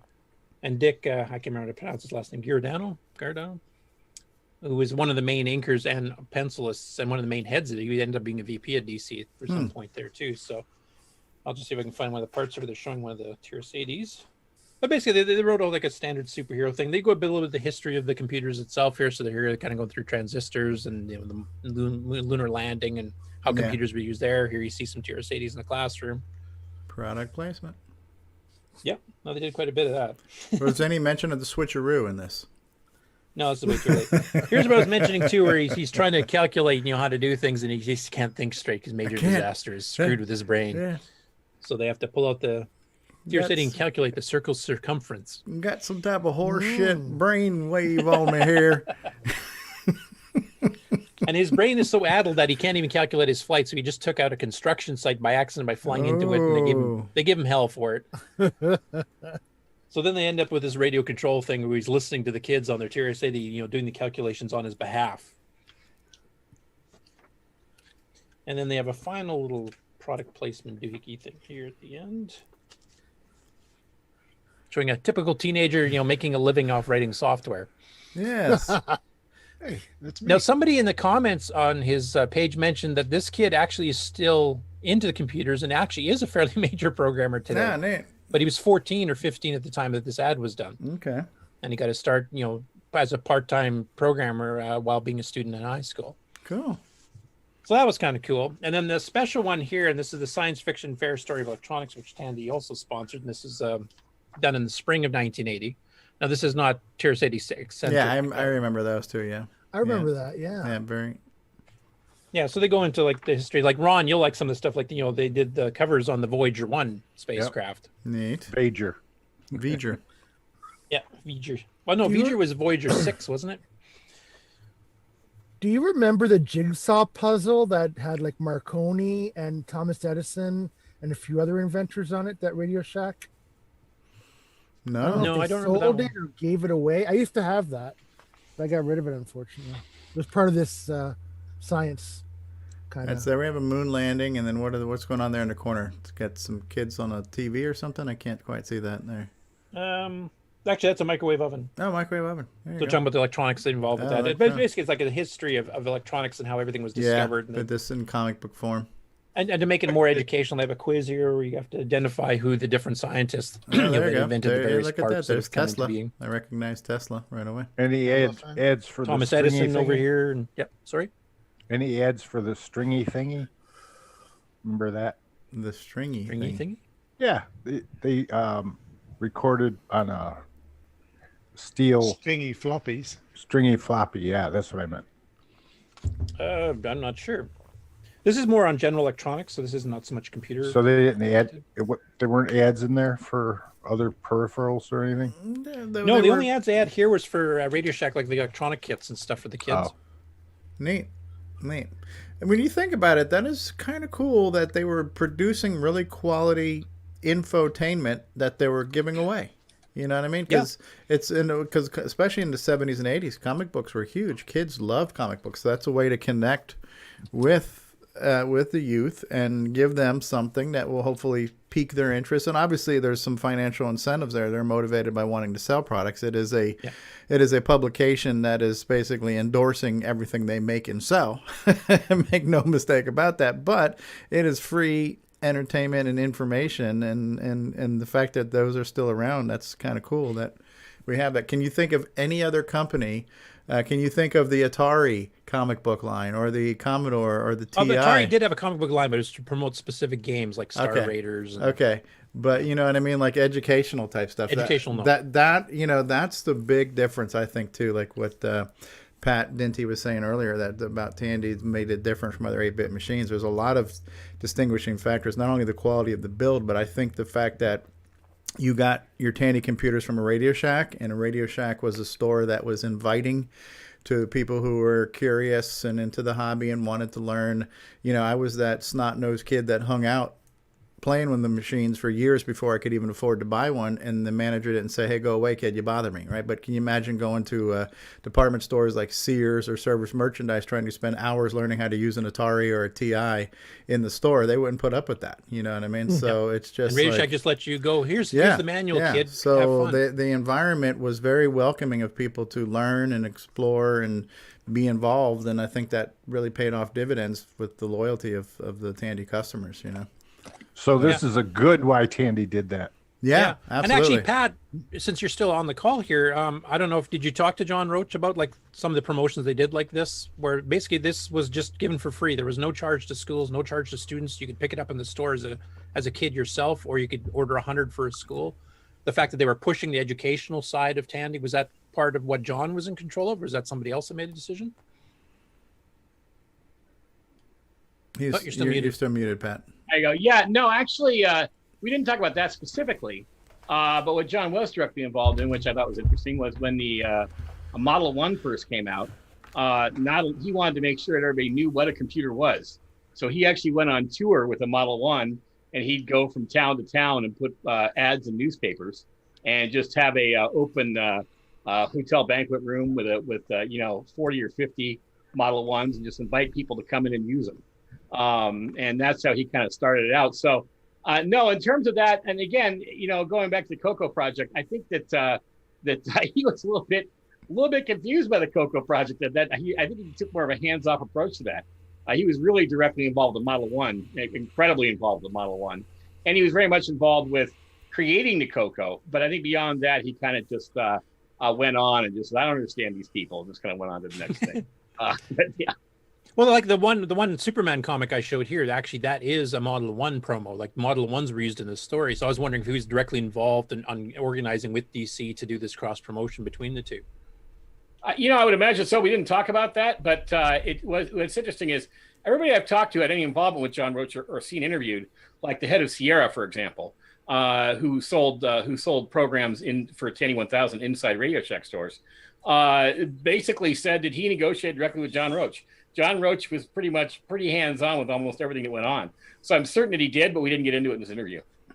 Okay. That'd be a good one, a good set of questions for the follow-up interview, too, if you can manage to arrange that. That would be one interesting thing to hear, because that was pretty unique to Radio Shack. I don't know of any other major computer company. I mean, Apple's always viewed as the educational one because they gave discounts on the machines and the software, but they didn't come out and give out free promotional products like this that, and they're educational. They're not just, to sell product and... Mm-hmm. Yeah. That YouTube video I thought was great because not only did it talk about Radio Shack's involvement in computer education, but it talked about why that was important. It gave a lot of good historical perspective. Talked about what they did in Great Britain and how they didn't do a lot here and how this really made an impact on people. And I thought that was a wonderfully done video. Yeah. And I hope it gets a lot of views. That was a great video. Yeah, it was. And then just as the last bit here, And for anybody of us that grew up in Radio Shack back in the 70s and 80s, you should recognize some of the stuff. So this is an order form in the back cover of the Electronics History comic book. The top part is for ordering the actual comic book for schools and students and stuff, but the bottom parts you guys should recognize. Particularly this thing right here. Oh, the Battery of the Month Club, yeah. Yeah. And I've got to say, as a kid, I built all the P-Box kits, probably as a result of some of these comics. I built all the P-Box kits. So how many people here, just at a show of hands, or just say yes you did or whatever, but how many people had the Battery Month Club and actually did use it? I certainly did. Oh yeah, I think I did. Oh, yeah. It was just carbon batteries, though. Yeah, right? those crappy red batteries. But we got one free crappy red battery every month. And at the store I worked at, because it was in Miami, and there's a lot of elderly community in Miami, you'd always have the old people that would come in, and that's all they would do was just get that battery. and they would come like 5 minutes before the store is ready to close. Like, no, we're closing. No, but wait, I got my battery. I need my battery. They just came in and they got their batteries, and then they left. And they never bought a thing in the years that they would come and go, but they got that free battery. Probably on their way to the early bird special somewhere. So. I remember being a cheap kid myself. I actually tried to find like those little handheld video game, or not video game, but handheld LED game systems. I tried to find ones that only used one battery so I could last a month without having to pay for batteries at all. I had to power all my P-Box kits somehow. I remember working at Radio Shack and having to do inventory on those batteries, and I thought, really? We're giving these things away and we're counting them? And of course, the battery card itself, evolved. The later ones, I think, were pure red and white. I think, and black. There wasn't all the little rainbow stripes right. Modified it, but. Another thing Tandy gave away is in the 90s, I think early 90s, late 80s, there was a Tandy computer store in Rochester that they would let us meet in their school classroom or whatever and have our club meetings in there, which was cool because we were at Tandy. Yeah. It was neat. Yeah, we never did club meetings at Tandy, but Tandy did help co-sponsor. We did a couple of general computer shows. We invited all the user groups, so we had like Commodore, Atari, TI, us, and Tandy would actually help sponsor those shows and lend us some hardware to demonstrate stuff on, because they wanted to sell the products. And of course, we set up our tables like right by Radio Shack, so if somebody came and said, "Oh, that looks really cool, I want one of those," they'd literally walk in the store and buy it. Yeah, that happened to us too. In '86, we had a show called Computer Fest in a mall, and Tandy sent up all kinds of tables with a new machines set up, to play games and stuff. And the managers would walk around and talk to people, and and we were there to show them how everything worked for the public. It was neat. Yeah. Now, one thing I'm not so proud of, we also pirated the hell out of their software at this thing here, because they got some new stuff in. We'd come out to demonstrate it, and when they weren't looking, we'd do quick backups, and then we'd put them back. But we were teenagers. We were broke. What did we do?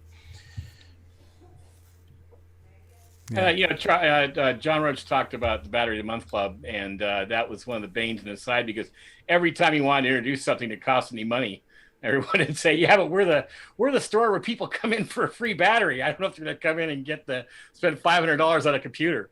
And that was one. And I think the $500 was the reason why it was $500 was because that was the most expensive thing that Radio Shack had ever sold to that point.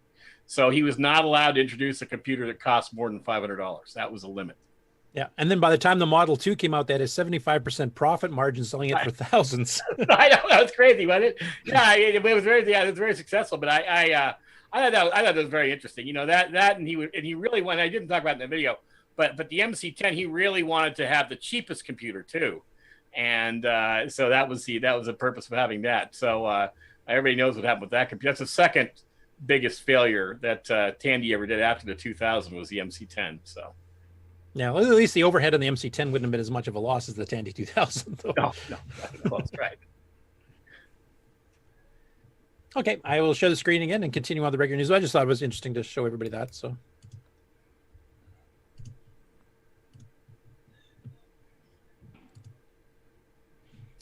Okay, the next one, also part of the Sep Tandy. This is Noel's Retro Lab. And he did a mail call episode, which involved him receiving a fair bit of Dragon stuff, including some of the Eurohard, the Spanish company that took over Dragon when Dragon shut down in the UK. So we got some Dragon 200s and some of the disk drives and stuff. So I just thought I'd show the little clip of those, so because it's a fairly rare system to see. And here we have it. A Dragon 200. Never heard of that. So there's an interesting story going on there. Clearly, there's still some of the Dragon computers, but I believe this is like a version of the Dragon 64 that they did once the company moved to Spain and started manufacturing computers there. So it's pretty beat up. I don't know if we'll be able to do something with that. And I believe it's not even working. So we have a lot of repairs ahead of us. And it's not just one, it's two of them. So this is actually helpful because maybe between the two of them, we'll be able to make one work and the other one we can use for spare parts. In addition to the two Dragons, we have a Dragon disc controller, which is really cool. I always like to get Which is some fairly accessories. rare too, because so Dragons let's see stuck if with this is cassette. working. As a cost. And along with the disc controller, we get a floppy disk drive. And oh my God, I had no idea this was so big and heavy. That's what she said. I saw the picture and I thought it was like half the size. So it's a Way to drag 5 1/4 show into the floppy mud, disk Steve. drive. And I don't know why it's so huge. I don't think Again. it's like the Commodore 64 that it's a whole computer on its own. So it must be a huge power supply, Children. I imagine. It's stuffed with batteries. Yeah, it'd be really cool to get all of free them. batteries. And the last thing from this package. And then he gets his other crap is we don't a care about. So anyway. But yeah, he's done one or two other videos too that involve CoCo or the Dragon stuff. So I'm going to keep monitoring his channel. So when he gets the Dragon flip running, I want to see if there's any differences with the Dragon 200 versus the regular Dragons. Like, is the ROM any different or? Yeah. Take it off the screen. Oh, Ron's not happy with the VIC-20 being up there. So. The fact it's all yellowed like nobody ever relieves Yeah. and just threw it on the sun or something. That's that hurting kind his eyes, apparently. It's starting to twitch a little. Retro Innovation says, finally, a good machine in the news. Yeah, the Dragon 200 is pretty cool there, Jim. Hey, he promised he wasn't going to bug us today. Am I booging you? Now, is Brian Schubring still on the call? Sure am. Rather than me just read out what's on here, how about if you explain what this latest DriveWire 4 VCC Windows video is all about and what caused you to make it? Good question there. Well, basically what it was that Tony Pedraza was trying to get VCC running. And that's because I had made a copy of his old system hard drive, which was on a SCSI, and I got it off of his hard drive and onto a disk image, which had the cup of CoCo BBS and all his personal files and stuff on it in that. And so he wanted to read it. And I told him that best way to do it, use DriveWire. And that he and VCC, since he didn't have a physical CoCo set up and all that.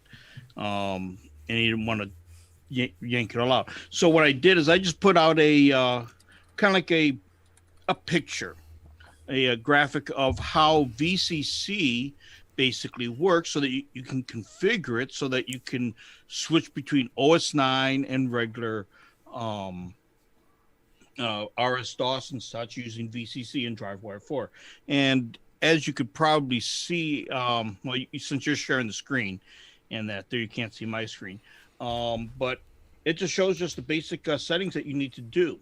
A lot of these files are coming from Bill Pierce from the Barn Studios, and that he had put together a starter kit that consisted of DriveWire 4, 4.3.30, which actually allows for multiple instances of DriveWire. So you can have, what was that?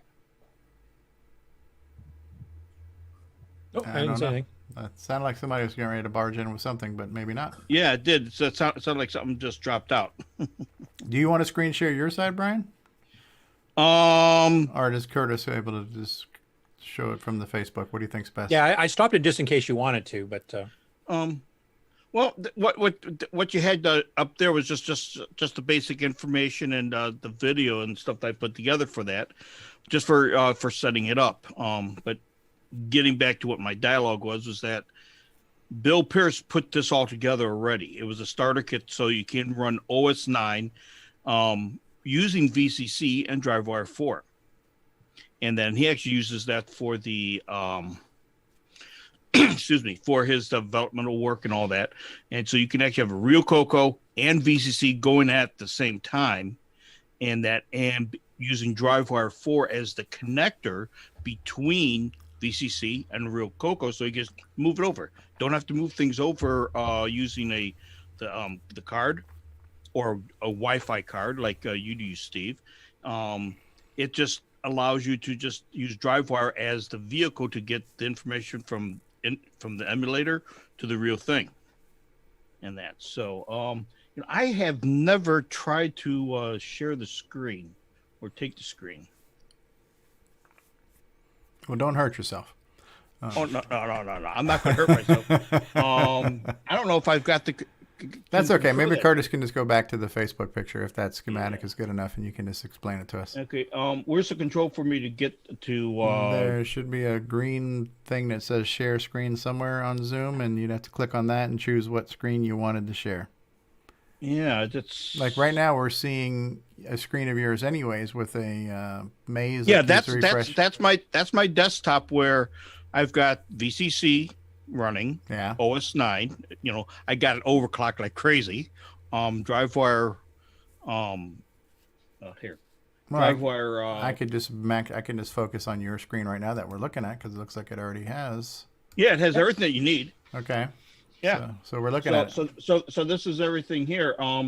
Once everything is installed, DriveWire installed onto your machine, and you get it set up. You go through the configuration interface, so you can actually take or the config wizard to get it set up. One for using the Burke or the Becker's port, so that you can actually set everything up. And this here is just an editor for and as you can see here, I've got one for CoCo 3 on COM5, which is actually running right now, and then also the main instance, which is using for the TCP connection, so that you can use VCC. And so I can just simply close that here. And so did you essentially mounted his hard drive image into DriveWire? Yeah. There's in the package there's several virtual hard drive images, and that come in. And when you first start it up, okay, you just have the cartridge, so you have to add the multi-pack, and then in the multi-pack, the way I have it set up is I got the hard drive in slot 4.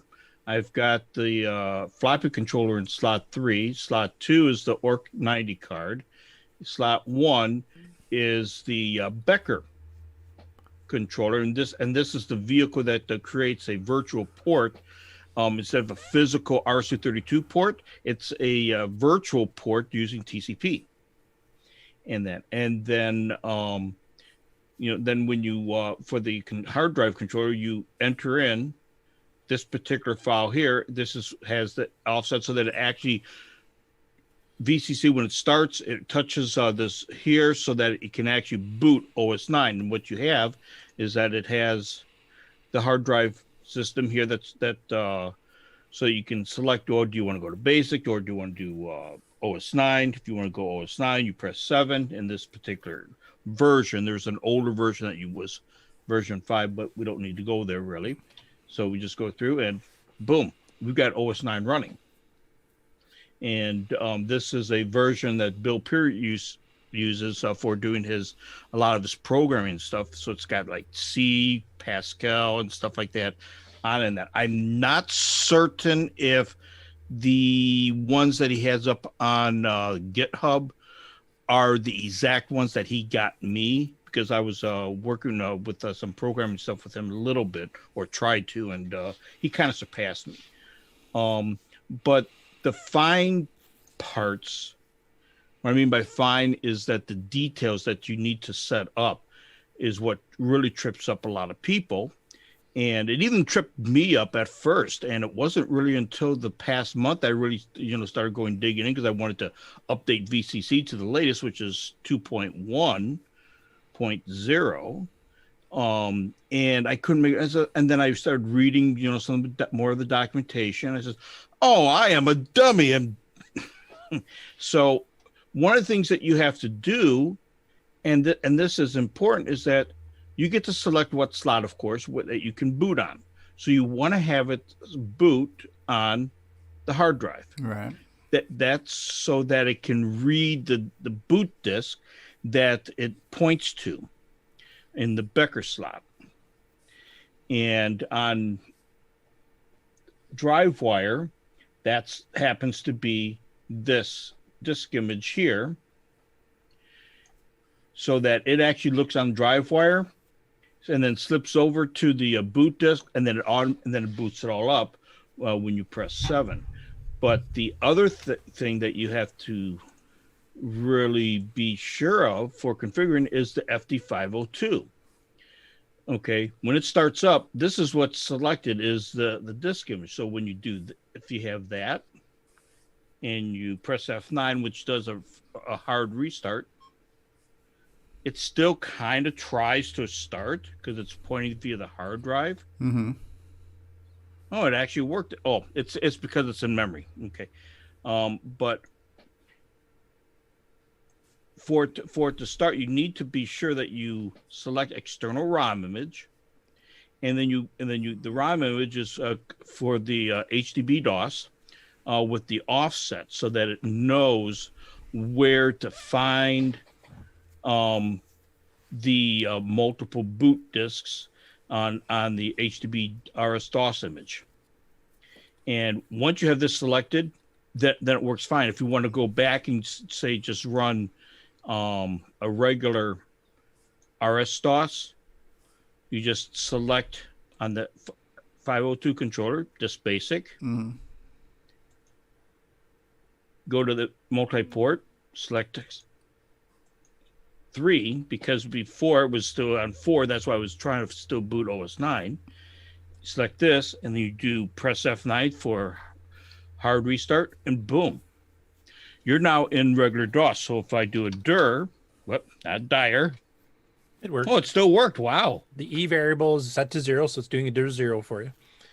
Okay. Well, then, so dir isn't so bad. Obviously, when you take a look at the floppy controllers, I've got Digger 3, and then the other ones are pretty much blank. So, this now it works just like a regular CoCo. You can overclock it, underclock, or not underclock, but overclock it or whatever. So, if I want to play Digger 3, I can play Digger 3. And since I do have it overclocked, but you have an option, and this is an option that, where is that? It's in config CPU tab. Yeah. For on display, you can throttle the speed. If you don't throttle the speed, Digger 3 just rips right through the screen. And I'm sure all of us like to see that every once in a while. And then for the where is it? Okay, I gotta keep going through these again. Boom, boom, boom, boom, boom. Miscellaneous tape. Okay, I can't find it now. What were you looking for? It was for the setting up overclocking. It was on CPU. Yeah, it's under CPU. The CPU tab. The slider bar. No, it was no, not for the overclocking on this part here, but for the for on the emulator for the FD502. There it is. On that, you can overclock the disk drives and such, so that the disk drives, you can throttle the screen so that the play of the program is at regular CoCo speed or just a hair faster, but then the disk drives just fly like scream. Because if I went right now and did a load M D3, watch. Boom. Loaded already. Wow. But playing at the right speed. but playing at the right speed. Exactly. So you've basically overclocked the disc controller or unthrottled the disc controller. Yeah. Yeah, I'm throttling the display or the program play, Mhm. but the hard drive or disk floppies controllers are screaming. Yeah. So that So was the whole purpose of that, was just to kind of help others and get the information out there a little bit more clearly. Right now, that, in your, so what you just showed us though, you were booting VCC, and for those who don't know, that's a Virtual Color Computer 3 emulator. You're booting that to kind of a stock hard drive image that Bill Pierce created. But what did you do for Tony? Did you just, instead of using Bill's hard drive, use Tony's hard drive, or was Tony's hard drive mounted as a secondary drive, or what? Well, what this allowed was that if you when you got it set up so that it would boot OS 9 or Nitrous 9 in this case here, and I'll just switch back to that. You can now attach OS 9 discs here, images through DriveWire. A lot easier through DriveWire than trying to do it through VCC. Right, gotcha. In that, because once you get booted up, you don't have to worry about the size of the disk image underneath DriveWire as much as you do if you were trying to run it underneath VCC and the physical floppy drives. Because if the descriptor underneath OS 9 is set to 35 tracks, you might be able to read most of what's on the disk image if it was a hard drive disk image. But if you tried to write something to it, and it tries to go past. So you're saying this is overcoming a shortcoming in VCC right now, that VCC can't? No, it's not. It's not a shortcoming. It is bypassing the descriptors of the regular physical floppy controller. Okay. Okay, because if it's underneath OS 9 or Nitrous 9, a floppy disk, if it is set up as a 35 track, but you're looking at a hard drive disk image, you can run the risk of damaging the disk image if you try to write something to it if it's mounted on the floppy controller. Gotcha. By using DriveWire, right? It's nothing. It looks at it as nothing but a flat file. And correct me if I'm wrong here, Curtis. That I think that's how it works on that, but you don't have to worry about that at all because you're using a different descriptor that allows for, I think it's like, let's see, 500. I know it's like about maybe, I think about 60 megs of hard drive at least, but then it auto expands also. So if you go beyond that, it automatically expands and it doesn't corrupt the integrity of the disk image going through DriveWire. Right. So DriveWire is an extra vehicle of being able to take a large size disk image, look at it, if it's an OS 9, and read it, pull information off, add information onto it if you want, and it's just, in my opinion, right. And then, easier. Is that what Tony's hard drive was? Was it a DriveWire hard disk image that you copied? Yeah, off? it was a disk image in that. That was the disk image that I was asked to see if I could release out to the public, but because of personal information on there, right, I couldn't do that, obviously. Mm-hmm. So, but yeah, this is how I got Tony set up so that he can get his information directly. And is there a happy ending? Was Tony able to do that? Oh yeah, he's happy. Okay, that's important. Okay, all right, cool. So that's the story behind all that. So, I'm no big expert on it, but I know enough to be that's actually dangerous. No, that's very helpful for, and David Ladd showed me this once years ago, and back then I did not give a rat's anus about DriveWire or VCC, but it was kind of neat to see that they could be done. But DriveWire is a very cool tool. I've said this for years. It's incredible, fantastic, amazing thing. But no, so you're doing, and that's the DriveWire 4, which is the Java version, which lot of us are actually starting to get away from, but still, this is serving a very good purpose for VCC. And you helped Tony with a problem, and you showed other people how to do it. Because I remember David having to show me that kind of stuff too, having to override the ROM, and that's kind of what you would do with real hardware too. Like if there was somebody on Facebook saying, "Hey, I would love to be able to just boot up my CoCo without a multi-pack and get into DriveWire. How can I do it?" Well, one way to do it would be to take a disk controller and change the disk ROM with like a RGB DOS or HDB DOS or something like that, and just switch out the ROM chip in your disk controller, and then boom, you are booting into something that will allow you to run DriveWire without needing a multi-pack or anything else. So how do we get Pedraza's files, personal files? Talk to him about that. There it is. Come on. All your base are belonging to us. This was under CoCo. Why was there a gap from when I said it to when it registered? Right. It was back then. Nobody was storing porn files on Nitrous 9 or anything, were they? So. And just as a side note, theoretically, you could use Pi Drive wire. I'm sure also. Yeah, Mikey's mentioning PyDriveWire has no limit on the hard drive image size. The Java server does have a limit size, but doesn't know exactly what it is. But it should work with PyDriveWire as well. It's just a form of DriveWire is all it is. I like to use that because it's an extra vehicle, and it can also act as a bridge, especially if you can run multiple instances of it, so that you can have virtual and real, and you can use it as a bridge by mounting the same disk image. So anyway, Nate, that's all I've got. Well, listen, you can't get enough DriveWire discussions as far as I'm concerned. So that could have gone on for hours. And then... Yeah, that's almost as good as Nitrous 9 discussion. So. Nitrous 9 is better. All right, Curtis, you got more news for us? Oh, God, yes. It's the end of Septandy, man. So next up, now we've covered some of Keith. He goes by Chivia Kumis on YouTube. He's the guy who does all these assembly language tutorials for a variety of CPUs and a variety of machines. So in this case here, he's got his next lesson 5 on the 609 for the Dragon and CoCo. Now this is more, this particular lesson is more generic to just 609 in general, but here he covers a lot of the logical functions.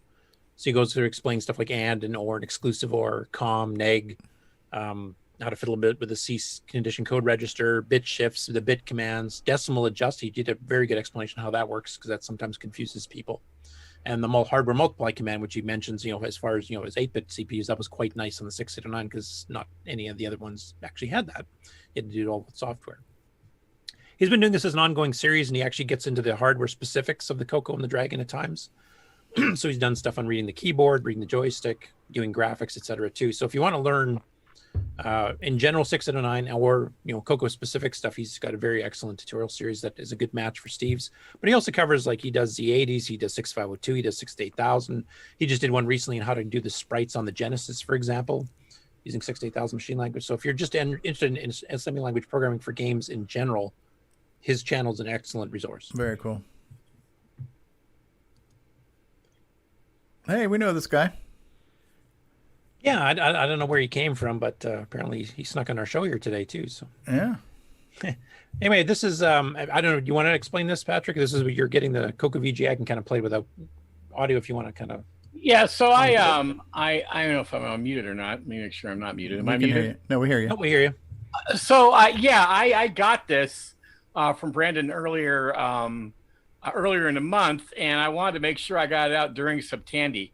But I hadn't really had a chance to get it going, and I just one night, actually it was on the 28th, I said I'm gonna get this video out. So I went and I installed it, and I desoldered the RF modulator, which was kind of probably a mistake. That took almost an hour, but I ended up putting up a video just showing you the differences between my original video in the month and the exact same shot using the VGA, and it's a remarkable difference. So I think we can vouch for that. Yeah, and well, I mean, and the other thing too is, I mean, in the retro community, there's stuff like this for every computer, but there's not anything I know that is so dramatic and so cheap as a CoCo VGA. CoCo SDC is another remarkably inexpensive device, but there's nothing else out there that makes this big a difference. I mean, this takes the CoCo One from being almost unusable because the TVs that can use a standard RF output are going away to truly being a usable computer. I was real pleased to do it. Now, I didn't get a chance to really do a whole lot with it. I only used 3 programs, but you can see the difference. It does the original. That's the original, and that's how it looked. And then that's a VGA version. It was really remarkable. So that was basically all I did. The idea was, actually, it's funny because did you guys show the LGR CoCo video? Yes, I believe we did. Okay, well, LGR is one of the most popular YouTubers. He has usually gets about 2 million views per video, and he did a great. But unfortunately, he had a Canadian Revision B CoCo One, and so he didn't do a lot with it. And I emailed him after the came on Patreon, which is a couple days before working out, and I asked if he wanted to get CoCo VGA, and unfortunately he couldn't use one, or Brandon wasn't aware if it would work or not, so we were never able to get one out to him and have him edit his video before it went out live, or went on the air. But so I wanted to make sure that at least something got out for Tandy, and so this is kind of a quick and dirty 4-minute video I released, just showing some of the differences between my original video and this one. Yeah, the video quality increase is amazing on the CoCo VGA. Now, have you had a chance to play with the extended stuff? Like, I know Brendan's got some demos for doing like 64 by 32 upper lowercase text, predefinable character sets, palettes. I haven't. No, I'm going to do a follow-up video. And actually, I'm giving away this CoCo that I've spent all this money on and put all these upgrades into.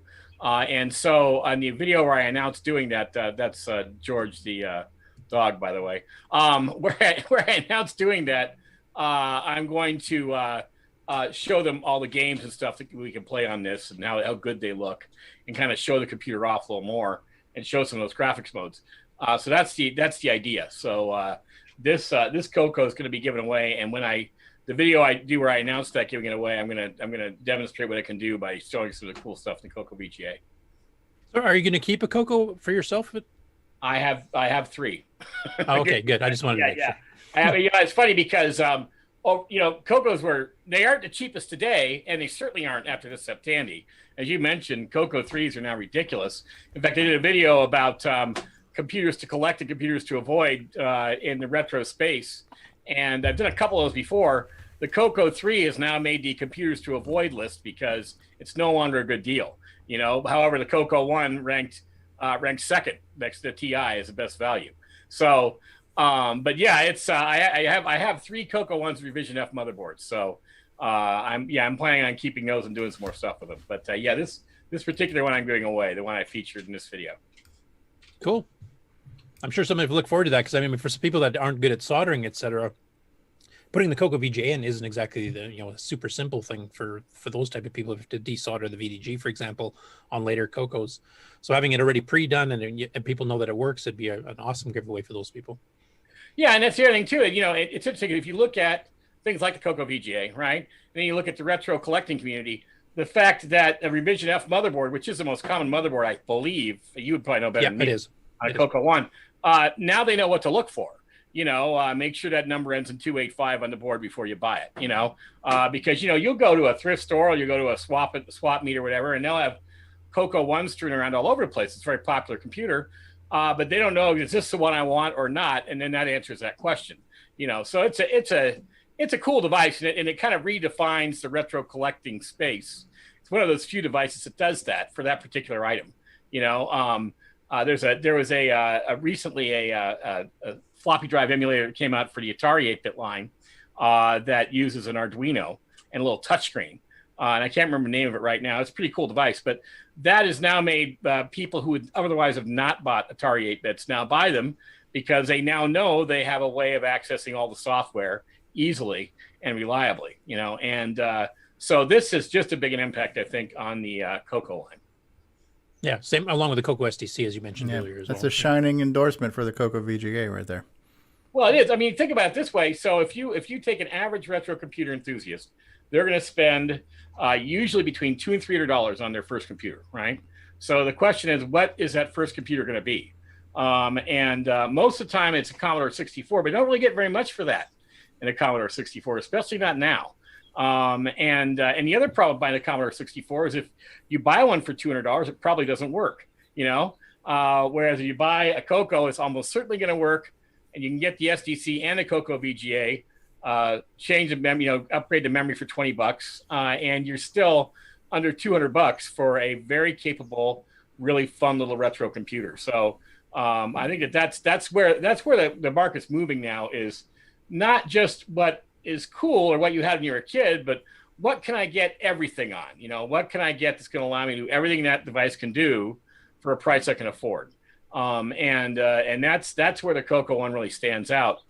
And without the CoCo VGA, it wouldn't, quite frankly. It just, because the RF output is, as regular televisions get closer and closer to being gone, it would make it an unusable device for most people. CoCo VGA changes that. So it really was a remarkable piece of equipment. Yeah, and I did see your video, doing your top 5 and of the best value and the top 5 of the worst value. And I when I first saw the CoCo 3 was on the worst, I was going, what are you talking about? That's an awesome machine. But then you explained it's because of the price ratio of what you can actually get them. And they're going for $300-400 now. I mean, they're costing more than they did brand new back in the day. Right. Which is something you don't really want to encourage, right? So I don't want to encourage people to go out and get an overpriced CoCo 3. And it's pushing the value of the CoCo 1 and 2 down. I would prefer people buy CoCo 1s and 2s and modify them and make them usable machines, rather than everybody go out and try and buy the CoCo, like lemmings, go out and try and buy one tiny little fraction of what's available and leave the entire line to go to waste. So that's the reason I did that. I think it's important we encourage people to buy stuff that not only they can use, that works well, but that encourages them to keep the stuff out of e-waste. So that's the primary reason why I put that video out.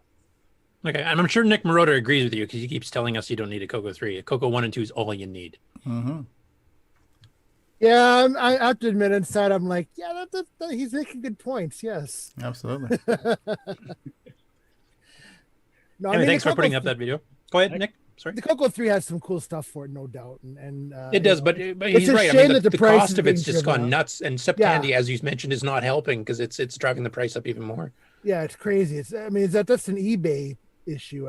People just think that because it's old, it's worth hundreds of dollars.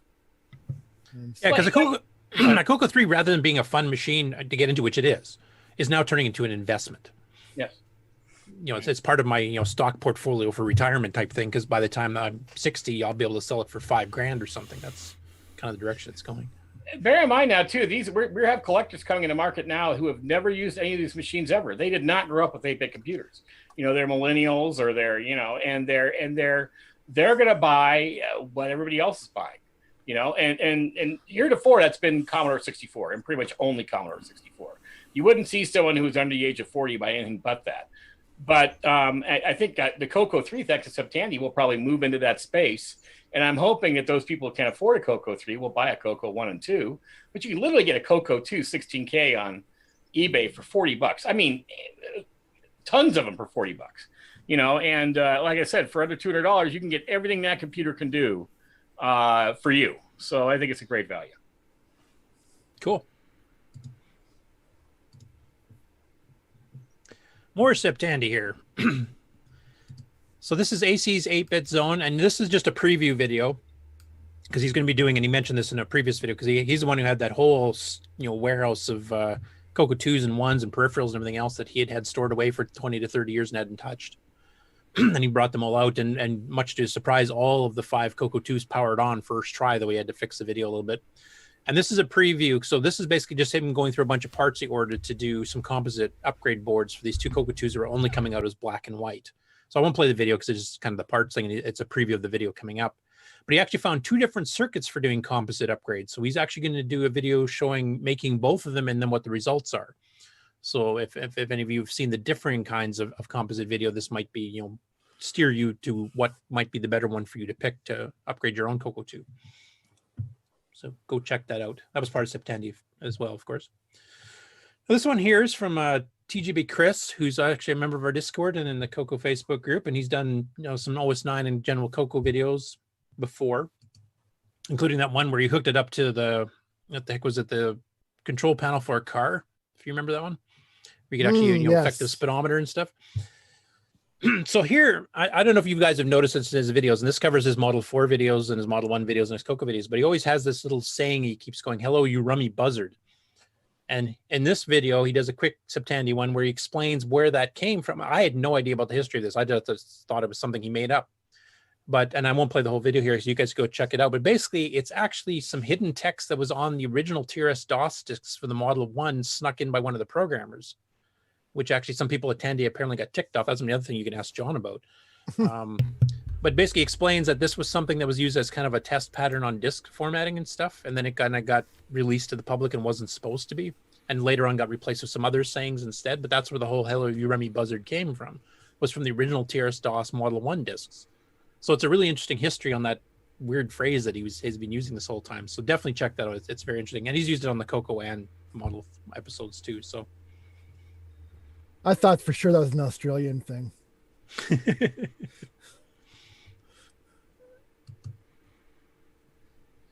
Next up, Todd Wallace, Lord Dragon in our chat there. Now, I think he's done this video before showing his DOS format command where he can format an MS-DOS or PC-DOS disk up to 720K from a CoCo, which a lot of, like the one he's showing here, a lot of these USB ones can no longer format 720K disks at all.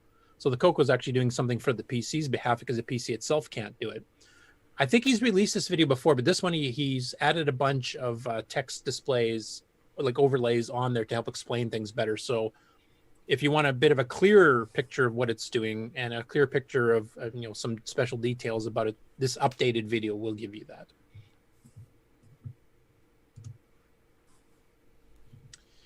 Okay, next up we have from Peter Westberg, and he's posted a screenshot of the first OS9 program that he has written in 36 years.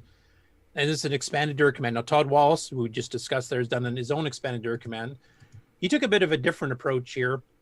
He's got it's Y2K compatible because some of the other older versions don't. But he actually put the modified and created on dates, which OS9 does keep track of. So you can tell when the file was initially created, and then every time you do an update or change to it, it'll actually update the modified date, but to leave the created date the same, like Unix and modern systems do too.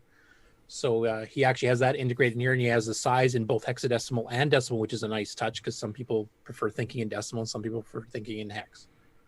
And that's pretty good for not touching it in 36 years that he came up with this literally in about a week. Yeah. It's a shame that was all wasted on OS9, but Bite your tongue, Stevie. Yeah. It's almost as bad as playing Buzzard Bait when Lancer's available. Okay. Thank you, Curtis, for the great segment. We're going to move on now. Yeah. I'm just preparing for Joust. What are we going to call it? Joust November? November Joust? I don't know what we're I'm not sure. Joust-vember. Joust-vember. And of course, I got to throw in some more OS9 now too, of course. Fantastic operating system. It's incredible. I have no idea how to pronounce his name. Is it Soren Rouge? We'll go with Rouge. We'll go with Rouge. But anyway, there's some gimmicks emulation and real gimmicks machine he actually owns that he's been trying to get OS9 level 2, because OS9 level 2 for the gimmicks was a custom microware one that seems to have disappeared over the years. Now, for those of you who aren't familiar, gimmicks was a very high-end 6809 based system, which had a lot of hardware assists. It had buffered serial ports, more than a 16550 does even today. It had DMA controllers. It had the option for math coprocessors, memory protection, so you could actually prevent programs from overwriting themselves or trashing the operating system. So it was very stable.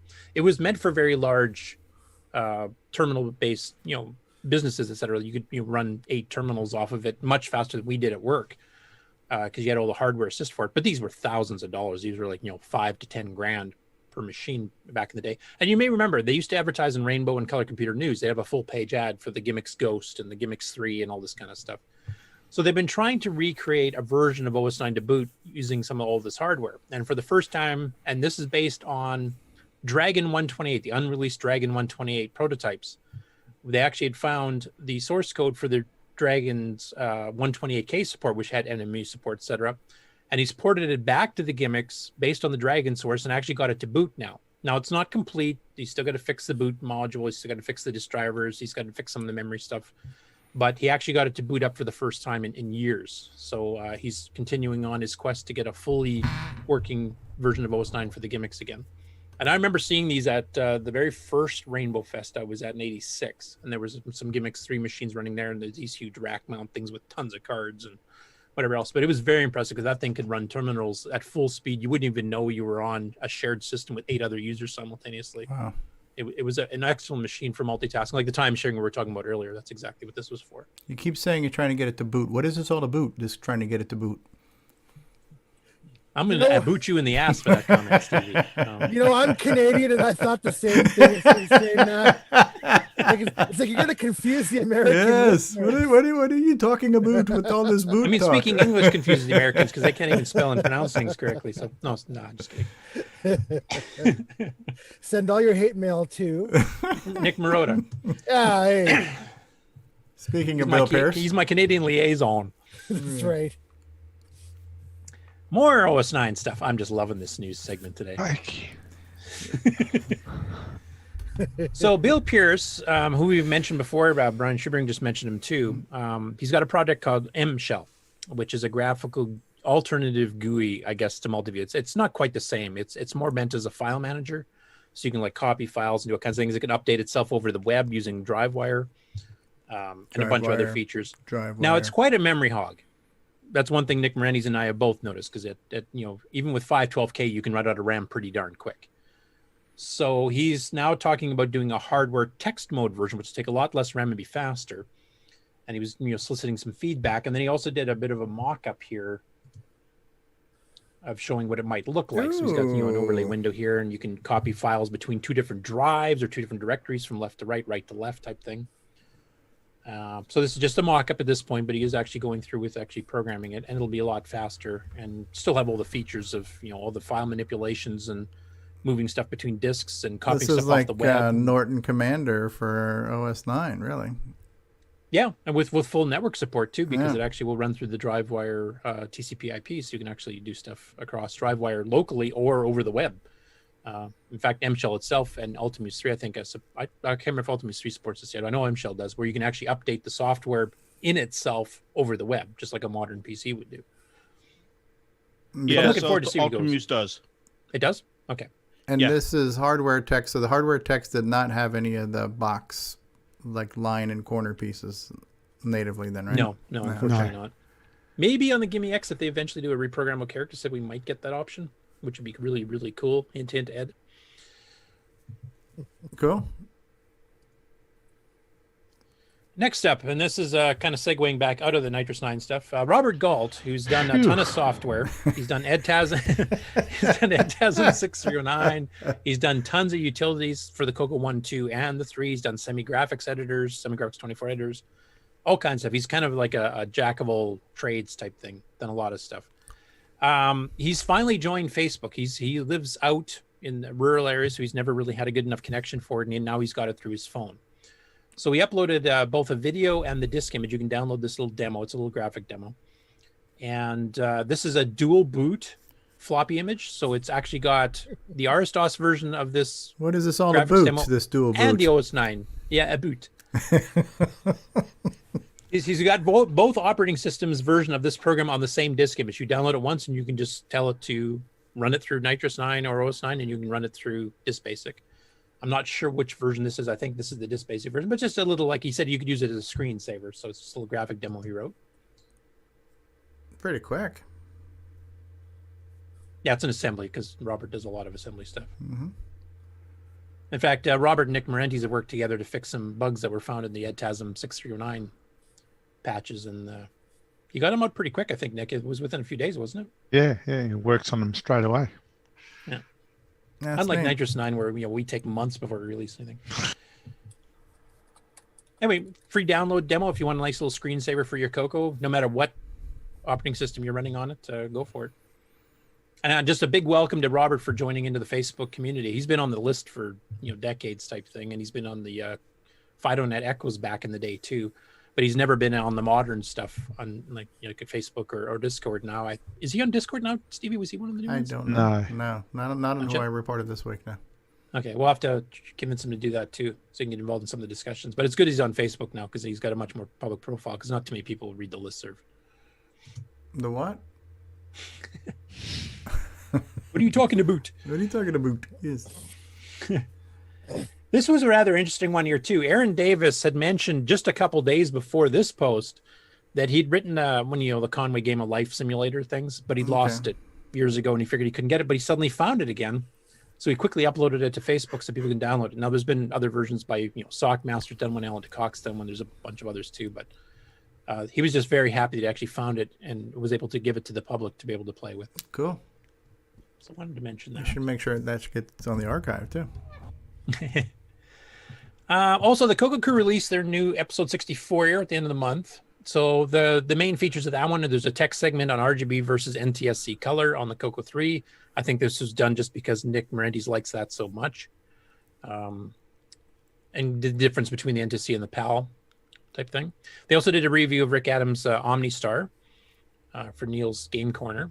And then this one here, what I'm showing the screenshot here, is they did an interview with Nate Lockhart, who had done the cassette inlays that you could print out for games with actual screenshots. It looks very professional. I really like the looks of this. And we discussed this about a couple months ago, I think now.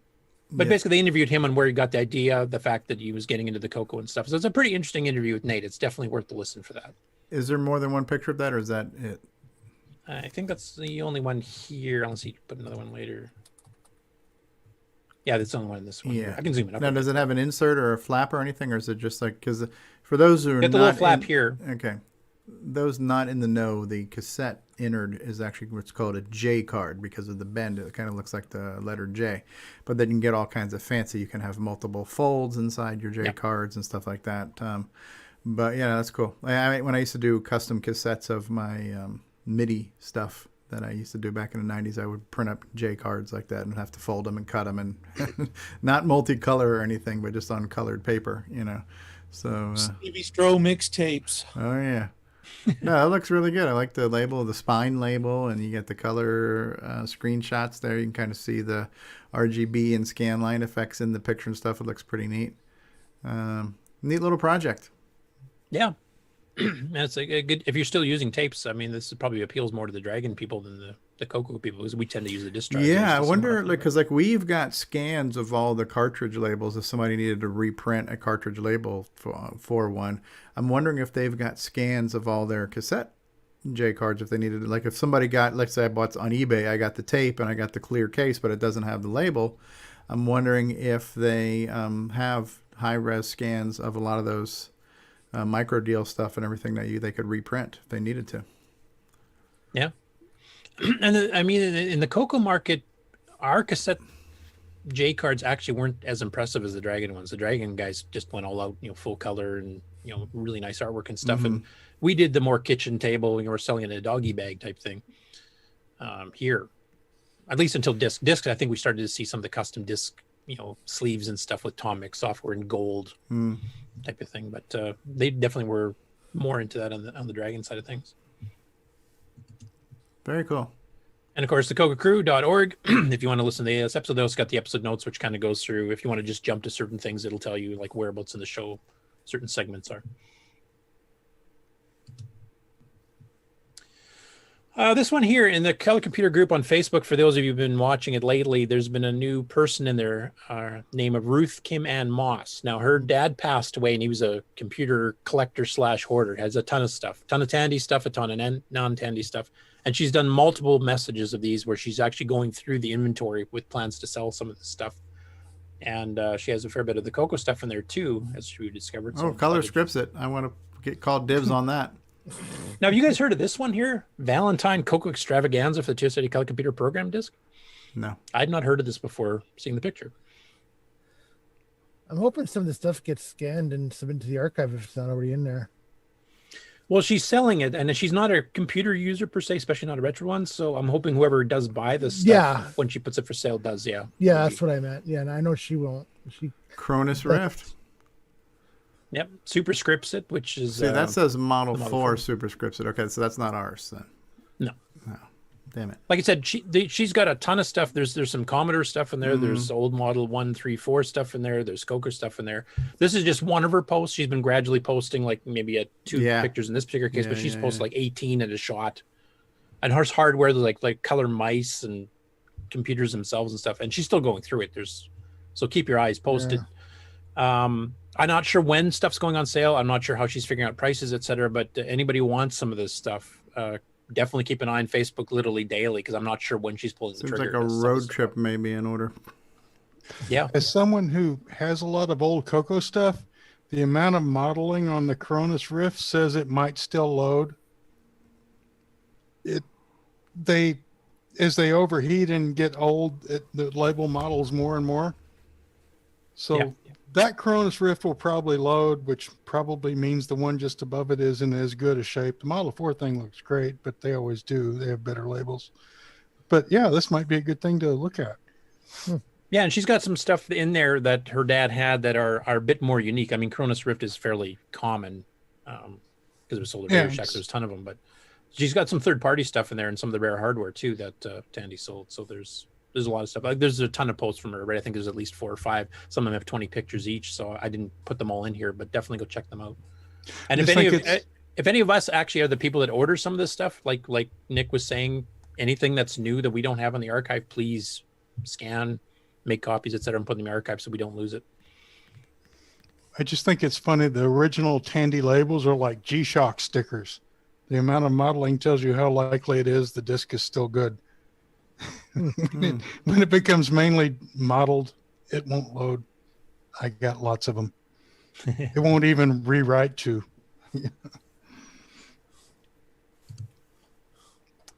Next up in the MC10 group. One of my favorite groups, by the way. Facebook. I know. It's you've always told us that. Incredible. Fantastic group. Great people. Great system. Sorry, did I say out loud? I'm sorry. So anyway, Jim McClellan has released a humble contribution, as he calls it, of a program called McDraw he wrote. And this requires the MCX Basic, so the extended basic, even though it's a low-res editor. So it's an SG4 editor, basically. And this is a beta, so it's still got some quirks and stuff. And he's been talking back and forth with Jim Gary. Who else would you ask for, MC10 advice? For fixing it up, but he actually, showed a sample program here, and it's up for download in the MC10 group on Facebook. You just showed us a little sample, and of course he's got a lot of RF here because he doesn't have the composite mod, just the MCX. And that, if I remember correctly, Stevie, I think you may have tried the MCX. Doesn't it generate some extra RF when you plug it in? I'm not sure. Or do you have the composite board? I have a composite mod now, but I don't remember it being terrible. Okay. I got a pretty good signal out of mine in MRF. Oh, maybe it just is a little bit bad, because I've seen a couple of people say that the MCX was generating extra RF compared to what the computer on its own did. Anyway, that's a sample image that he did with the American flag there, that he did with his editor. And like I said, free download, requires the MCX because of the extended basic commands he used. So now, there's one thing in the news here. I'll just mention, I don't have a picture or anything for it, but Ed Snyder on, I think it was Thursday, released another updated GimmeX firmware for the beta testers. And there's been a bunch of little glitches, like some scrolling stuff wasn't working, some timer IRQ stuff wasn't working, so some sound and some games wasn't fully working properly. I've had a chance to test all of the issues that had been found by ourselves and Paul and a few other people that have the GimmeX boards. But the stuff I've tested so far has been all fixed, and Ed says almost all of it should be fixed in this version. We did fully test it with a 2.86 megahertz mode, and everything's working fine there. In fact, there's less glitch artifacts on the screen now too. So it seems to be progressing well. I don't know how many more bugs we'll find, but I'm hoping that means we're getting closer to the actual official release of the GimmeX. Now, for the people across the pond, for the Dragon, we have mentioned this before. There's a lowercase text kit available for the Dragon by John Whitworth, and he actually sells these out pretty quickly. So he just got some more in stock, so he announced that in the Dragon group on Facebook. And for those who don't know what it is, it's a lowercase kit, little card that you install, but it's also got dip switches, so you can do inverse video. It's got some alternate character sets that are built in. So it's a bit more, it's kind of like a halfway point to the CoCo VGA. It gives you some extra font capabilities you wouldn't normally get on a straight lowercase kit, but not up to the CoCo VGA where you can just redefine it as a whim. I think we've probably shown some of this, but you can see like this one's got kind of a bolder font, more of a CJ font, but it's also Yeah. got some of the special characters like that little diamondy thing. Hmm. And then there's the inverse video version of Inverse. it. Well, that bold looks nice. There's some lowercase samples. There's a bit more traditional set. Yeah, thinner. But a little bit different than the stock one. A bit more one with serifs. I think that's how you pronounce that. And then there's a more standard version as well. There he's playing Quest with lowercase. Anyway, it's a pretty nice upgrade. I don't know what 30 pounds translates to these days, but I don't think that's very expensive either, is it? It's almost double at this point because I just bought something in pounds and it was almost twice that. It's about Okay, so about $55 yeah, US, probably. Yeah. And it comes with those extra fonts built onto the board there, so as well as the dip switches for changing them. But it looked like there was a socket too. So would that be for an external ROM if somebody wanted to add something yes, else there to is it? something in here about. So that would just replace the current VDG that's there. Yeah. Kind of like the CoCo VGA. So it plugs into the VDG, then you plug your normal VDG back into it. I can't remember if you actually have to plug in the old VDG or not. Maybe. I'm trying to see what it says here. It has not been tested on a Tano Dragon just for the size of it. Electrically, it should work. I don't know if anybody who has Dragons on the panel here have actually seen any of these cards. Like Brian or yourself. Yeah, it says there you'll use Yeah, right here. use your VDG. Yeah, it's assuming you'll use your existing chip. Okay. Anyway, back in stock for those that want to order that and Neat. get some of the extra capabilities. So that wouldn't work on a CoCo. I don't see why it wouldn't if it's just a VDG hack. It might. I mean, that's basically the same principle as the original lower kit from like Dennis Kits. Dennis Kits and some other people. Microtechnical Products, I think, did another one too. So it might work, but I wouldn't guarantee it. He was more concerned about it fitting because it has to, sit over top of other chips and capacitors and stuff. This one here was brought up by Rob Inman. Now, we covered this when part of Tandy, there was an interview with Ken Williams. Actually, Dinty mentioned it as well. Mm-hmm. Really good interview there where he actually goes through the CoCo. So his book that he was promoting for that interview is actually out now. And you can order it both as a physical copy, which I believe Rob has done, and then also the digital copy, which some of the people in the Amigos have already done as well. Kind of going through the history of Sierra. And, not all fairy tales have happy endings because Sierra kind of didn't end well.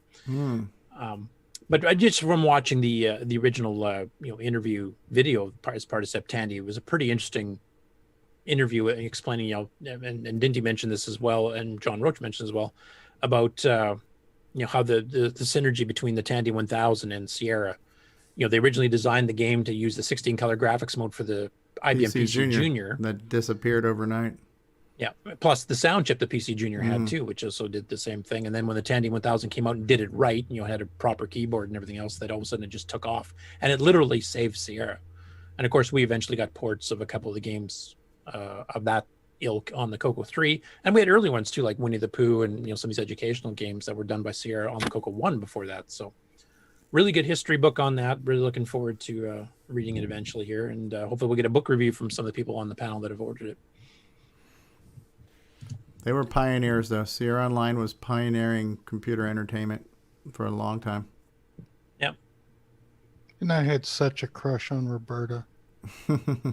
Oh, you saw that one adventure game cover too, did you? When they're in the hot tub? That's a rather infamous one. The photo shoot from that was rather infamous too back in the day. And then the last story, this just came out this morning, actually. James Rye posted a video called Adventures in VCC #1. So obviously he's planning on doing more of these, but he's taking the current version of VCC and then adding some extra functions to it. And he kind of explains how he does it, showing the source code. So now we've got this rival thing because we've got OVCC trying to add some features. We've got VCC trying to add some features, which is kind of getting confusing. So I hope the two teams can start talking to each other. But basically in here, he actually shows you how to program, how he programmed in, and demonstrating the use of doing cut and paste functions in VCC, which would be nice and handy. And I haven't had a chance to fully watch the video. I just kind of read the description for that description of what it's happening. So I don't know the details. So check the video out. Yeah, I'm pretty sure Jim is the one who brought the composite artifact color fixes to it as well recently. Okay. Yeah, that made a huge difference. He's on Discord. He's actually one of the boosters of our server too, and yeah, cool stuff. Yeah, I just hope the person who's doing the OVCC and him kind of work together, because I'd like to see the same feature sets. What's his face? Can't think of his name right now. Yeah, the main advantage to OVCC is that it's cross-platform. It'll run on Linux. It'll run OS 10. Walter Windows Zambati was his name. Right. He's on Discord too. I think we have an OVCC channel because a recent survey determined there were not enough channels on Discord. So I'm pretty sure there is an OVC. Yeah, by recent survey, I think you just mean you and David Ladd. But yeah, Walter's on Discord, so he's reachable. But we should get the two to contact each other and kind of work together. What the synergies and harmonies are, that is difficult to say. Yeah, I'd like them to keep the base, especially because of the cross-platform thing. I'd like to see them at least keep common functions, especially useful ones like this. You know, in absolutely. synergy between the two, so we don't just have, I got to pick this one because it has this feature I want, this one doesn't, and vice versa. All of a sudden, I've lost features because I had to switch to this one for the feature I did want to try. Yeah. And that's it for the news this week. And a wonderful Septandy was, I think, hugely successful. I knew that all along. It was just amazing. And I think it's helped cross-promote our show to other people. It's helped cross-promote other shows to us that we probably wouldn't have seen normally. Yeah, you've done a hell of a job this month, Curtis. I really want to commend you on that because good job. You have scoured the internet for all kinds of content and all kinds of people that we would not necessarily have known about. Including our guest on the show today. Yeah. Well, for us, it's Tandy. Tandy now, yes. So there is more Septandy videos coming in October, so yeah, you're right. Yeah, no, but I really want to thank you, Curtis, for all of that community outreach you've done. Just finding these channels and featuring them, and also kind of helping them and also inviting them. Like we've had at least one of them join Discord. We've got we got one on the show today. So that's cool. Anything we can do to kind of help those public relations going and help make the community more involved is awesome. So. Great job, man. And I'm only going to serve this temporarily until you get somebody that can pronounce a boot correctly. A boot, yes. Yes, and Mike. About. You guys see like Americans, about. Get to the chopper. Anyway, that's the news for this week. So I'm hoping it'll tone down a little bit now that Septandy's done here and I can actually get back to programming Nitrous 9 and working on the manuals, which I should be doing. But for most of these, I try to actually watch the whole video through. I don't want to be one of those people that just says it, mentions a CoCo and throw it on without a clue what it's about. Mm-hmm. And some of these videos are long. I mean, half an hour, occasionally 2 hours. So it takes a while to get through them all. But thanks everybody that put out the content for Septandy. I think it's been a huge success. Absolutely huge. It's been a great year for the CoCo for sure. Huge.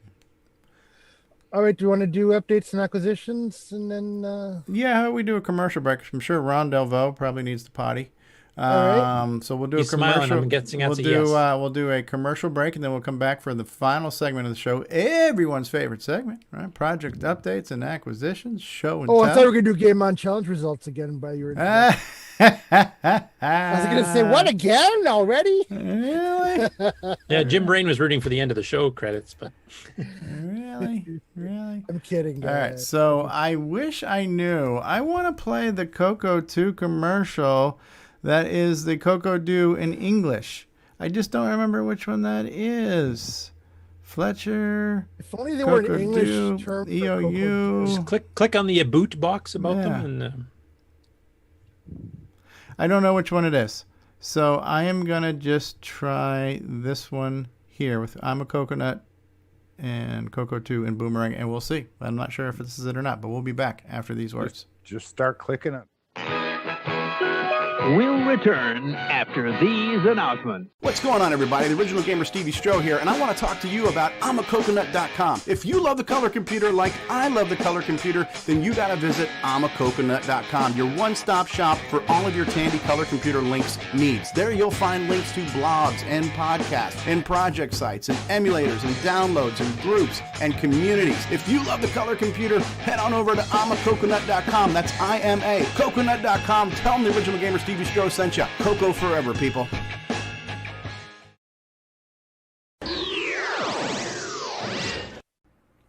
Hey, there, it's Andrew here with the Tandy speech and sound cartridge that I won from CoCoTALK Live. So next time, make sure to tune in. It may change your life. CoCo2's got personality, lots of practicality, fun, it's sensational, learn it's educational. CoCo2's expandable, so easily commandable. It's programmable, so term exam grammable. Just you and CoCo2 do what you want to do. CoCo2, the color computer with personality from Radio Shack. Sale price for Christmas giving from $149.95. Radio Shack's CoCo2, do what you want to do. Just you and CoCo2.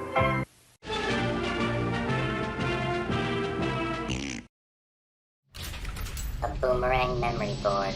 BoysOnTech.com production. They came for us in broad daylight. Hungry. Wanting. More memory, they said. More power. Proper design. At an affordable price. We took shelter. They were unstoppable. They're coming back for more. In 2019, what goes around comes around. Boomerang 512 Classic, $15, 2 megabytes for $49. Available now. Boomerang Mania is real.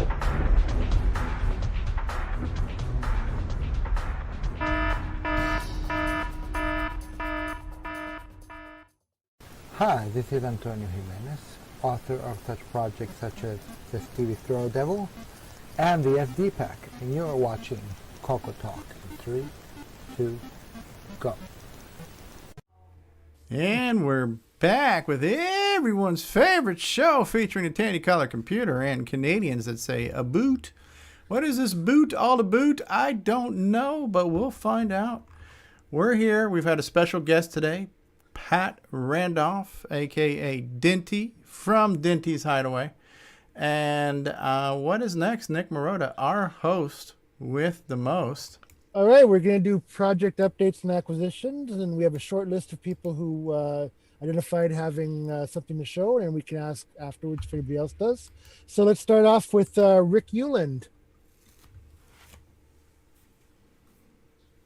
I had to hit the unmute. Okay, sure.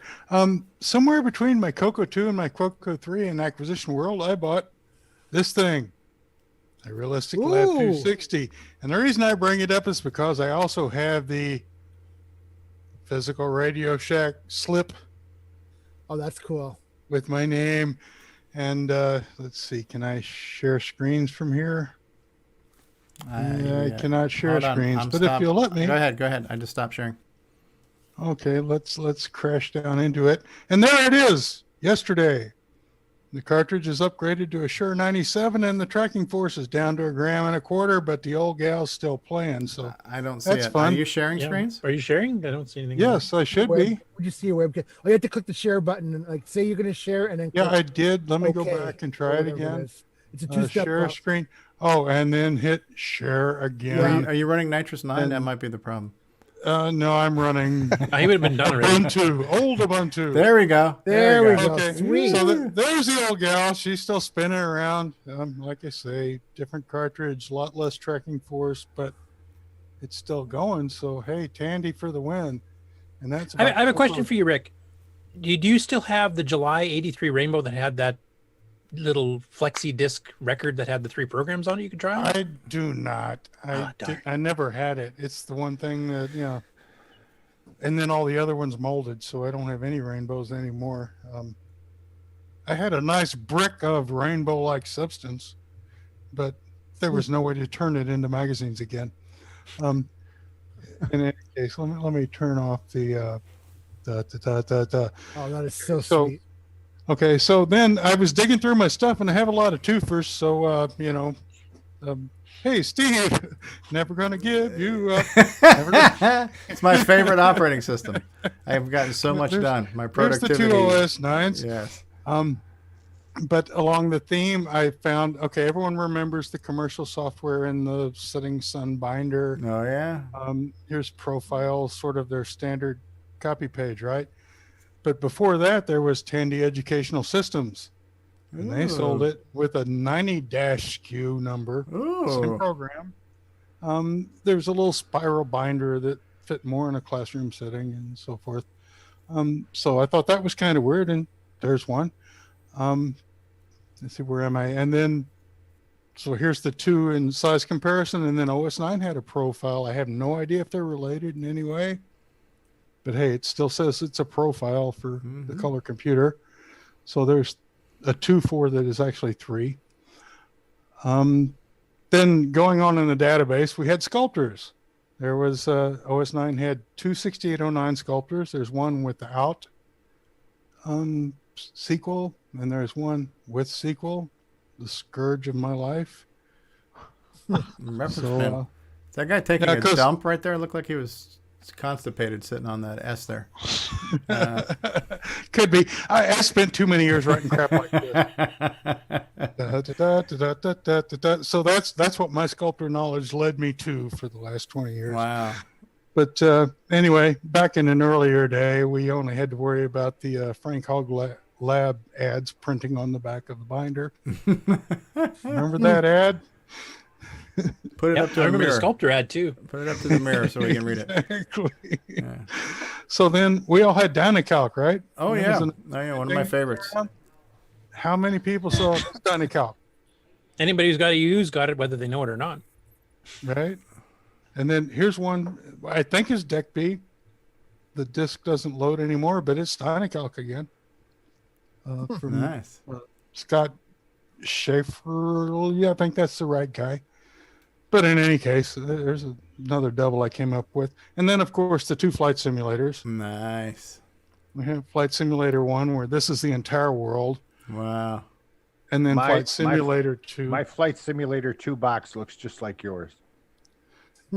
They all do, I think. They have a squished, remarkable rigidity. Exactly. Yeah. But, a lot of stuff inside. And I have the pack somewhere with all the extra maps, but all the maps are printed on large paper that's I can't deal with anymore. Let's see, what else have I got? The Tale of Two Labels. Connect. I used to make a mini 232 port. Dave Myers of CoCo Pro asked me to send him a sample. I did. And his reply was, okay, your label could be improved. How about this one? Oh, so yours was the top label? Exactly. That's what I was using. And this is what he sent back in his reply email, which I, of course, slapped straight on the product and away it went. What's wrong with your label there, Rick? It's pretty. Yeah, it's really pretty. They were much prettier back in. And incidentally, this is regular printer paper stuck on with spray adhesive contact cement. Okay. With a piece of boxing tape on top. The labels were sized so the boxing tape would right over it. So it was a plastic coated label. And thanks to Dave's artwork, because all I had was a CoCo. I couldn't do anything. Yeah, right. Like that. Yeah, that looks good, man. So then moving from 2 labels to 2 serial ports, here is the Mini 232, which was made with drafting tape. And then the Fast 232, which was very much more advanced because I used a ruler and a drafting pen to draw the traces. And then I conned some board company here in Milwaukee to print it for me. Oh, looks good, man. And so anyway, I think that's all the twofers I've got for today. Man, what great photography skills and presentation skills there too, really sir. Nice. You are definitely you're too good for our show, man. So, not likely. Just give me a while. I'll climb my way to the bottom. Oh, by the way, you'll notice my home entertainment system is a turntable, an old Lafayette FM tuner, a PA amp, and this DVD player. Nice. So well, DVD is a little out of place technology-wise, but yeah. It looks like you have a guitar pick in the top, so I'm assuming you're still playing guitar then, too. Oh, yeah, I'm still doing some of that. And here's my little Zoom recorder here. So and what's with you have it lit up so you can see? Oh yeah, you pull it out, a little light lights up. I did that years ago. I actually built this whole. You wouldn't believe it. I have a stereo stand and a TV stand with a little swivel top for TVs that don't exist anymore. Oh, and you could like rotate the TV on like the little turntable that it was on to exactly change the angles and stuff. Yeah, sweet. That was high tech. Plastic wood grain or wood grain? On the. It's probably laminate, right? Probably particle board laminate, or is it real wood? It's wood grained plywood with wood grained press on laminate tape on the front to cover the fronts of the plate. Because this was just a thing I built. Oh, okay. And then I used shelf drawers to make the little sliding this is shelves. homemade. This is homemade. This is not. Oh yeah, this was all. You should see the whole. It was a whole living room thing. Oh, neat. And I built the speakers. If you ever see a thing in my living room, which I don't have right now, I had a program that let you mathematically determine the size of your speaker cabinets and all that crap. So I built speakers to go with it. It was the whole thing. Radio Shack had a book about that. A book? What is that book about? The book with rubberation. Yeah. Oh, that's good to hear you're still playing guitar, Rick, because the next time we can have a CoCo Fest in person, we'll have to jam together like we did back in the 90s. Right. I'm afraid I'm going to have to get my fingers bending again, but that's what the Zoom recorder is all about. Curtis, if you're... you suck. Now, how can I make that better? If you start now, Curtis, you can probably get that mullet back, too, by next year. So. I think the picture of Rick and I jamming together, I still had it back then. So. You're supposed to be a skinny guy with long hair. So was Alan Huffman supposed to be a skinny guy with long hair. Except he also had an overcoat and a towel. Oh, yeah, and a towel. Although I still got, or bathrobe and a towel. Sorry, I could do the Glenn Fricker thing and throw out my thin locks. Anyway, that's what we got so far. I know I have a lot more stuff like the 2 downlines and stuff, but I couldn't get them out in time. No, I like the photography. I like the little light box look he kind of had going on there. It's pretty cool. That's my eBay sales skills. Okay, good job. Thank you, Rick. All right, and we're going to move on to R. Alan Murphy. You have something for us. Oh, yeah, just a nice acquisition from the Cylon homeworld, CoCo Mech keyboard. And really liking that a lot. Took my old CoCo 3 keyboard out and put that in my CoCo 2, so I have unnecessary extra keys on the CoCo 2 now. They work. You can still read them. In fact, there's some software to use the keys too. So, and that would be why. And then my CoCo 2 keyboard, I'll probably get one of the little USB adapters and build that out as a emulator keyboard or something. Now, did you get just the standard CoCo Mech keyboard? Did you get the Nitrous 9 friendly one? I wanted the Nitrous 9 friendly one, but that was not an option. And this was in the 4 appeared and then 4 disappeared raid. So I just went ahead and grabbed what was there. So, but yes, I do want one of the OS 9 ones if those do get printed up sometime soon. Yeah, if you pre-order it from Ed and just get on the waiting list for it, he'll let you know. It might be several months before he gets to it, but he will eventually produce them. Yeah, I'm on that already. So what do you got? Are all your keys gray, like all dark gray with a red break key? Yep, that's the one. It's cool. Yeah, it looks really nice. Yeah, it's a great keyboard. Yeah, and Dinty, if you're not aware, Ed Snyder makes these custom, they're mechanical keyboards, they're custom manufactured, and you can choose your different color keycaps and combinations of keys, so it's a pretty cool product. They're laser etched. Laser. Do you still make those now? Yeah, he's making them now. He sells them up pretty quick, though, so when he gets a batch done, because they're all hand lasered etched and stuff, they usually disappear within a week, and then you have to wait a couple months till he gets around to another order. He's got a new financing company called Tandy. What's it called? It used to be City Line when I worked at Tandy. We used to use City Line when I was financing Tandy 1000s to people. Yeah, just kidding. They're not that expensive. Yeah, his last batch of keyboards sold out in about 4 hours. Wow. Yeah. All right, thank you, Alan, very much for that update. Now we'll move on to Ron Delvaux. Hey. I got a 1982 tape recorder.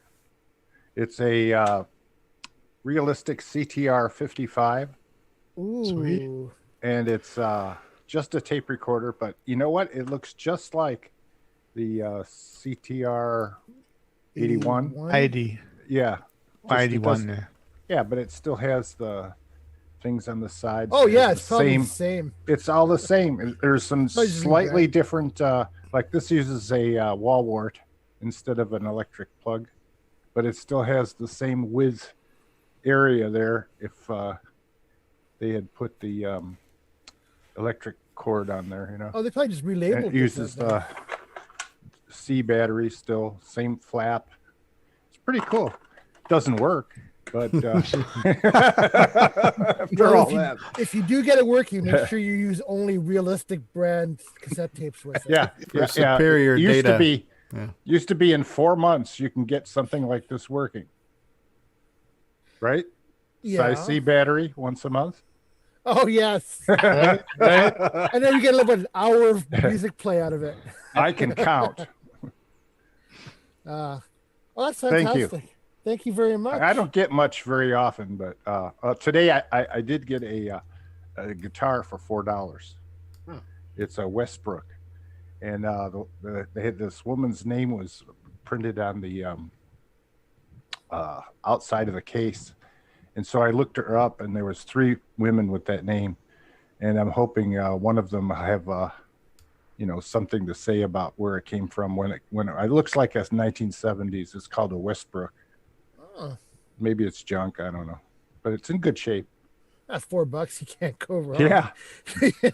Guitar and case. It has those plastic strings on the bottom and metal on the top. It's a folk guitar, I guess. Oh, You'd call okay. it. Yeah. Also, nylon $5 strings. then? ukulele Yeah. is undercut. It's Oh, on so- my profile. If you go look, I got 12 Oh, so- pictures of it. So they're probably wound Somebody nylon took, strings and wound nylon strings. On the case, it's all beat up pretty much, and somebody used like clothesline rope to make the handle again. That's even cool to look at. So take a look at it sometime. That's it. Thank you. That's a cool acquisition. Well, a lot of us like music too, so that's a cool Mhm. acquisition. Thank you. All right, and last on my list, anyway, we have Nick Marentes.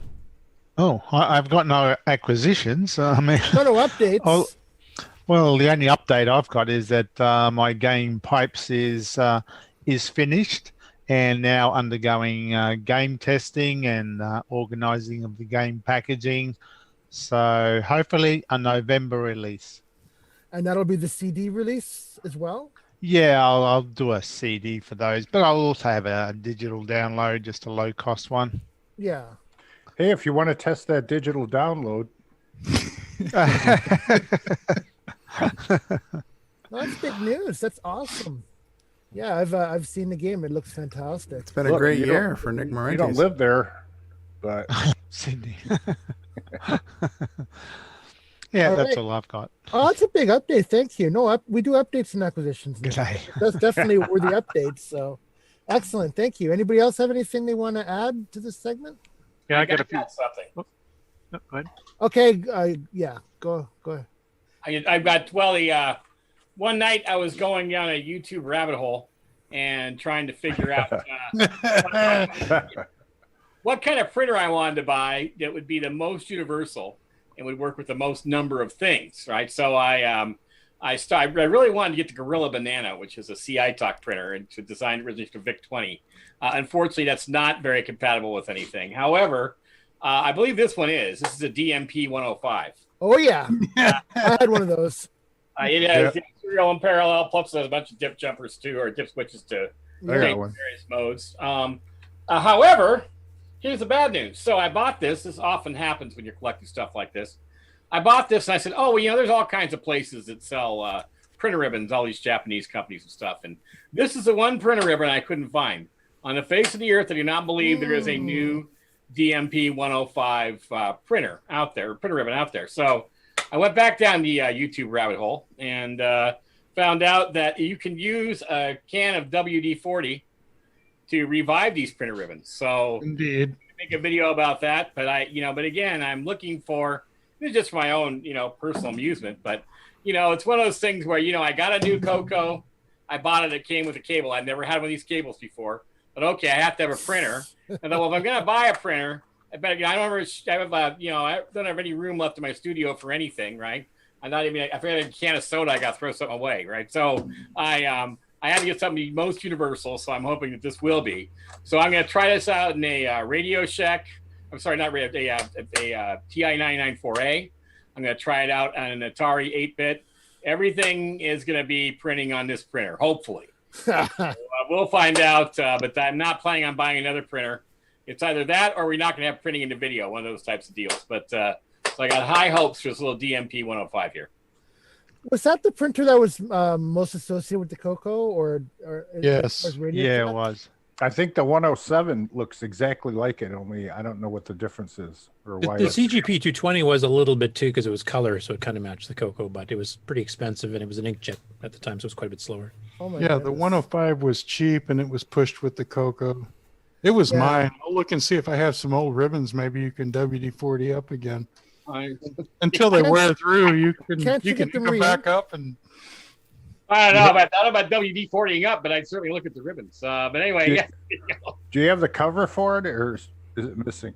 It's missing. I paid. I think $35 this with delivered. So I'm not complaining. Not bad. Well, it matches the CMA. Right, exactly. Yeah, it's missing the cover.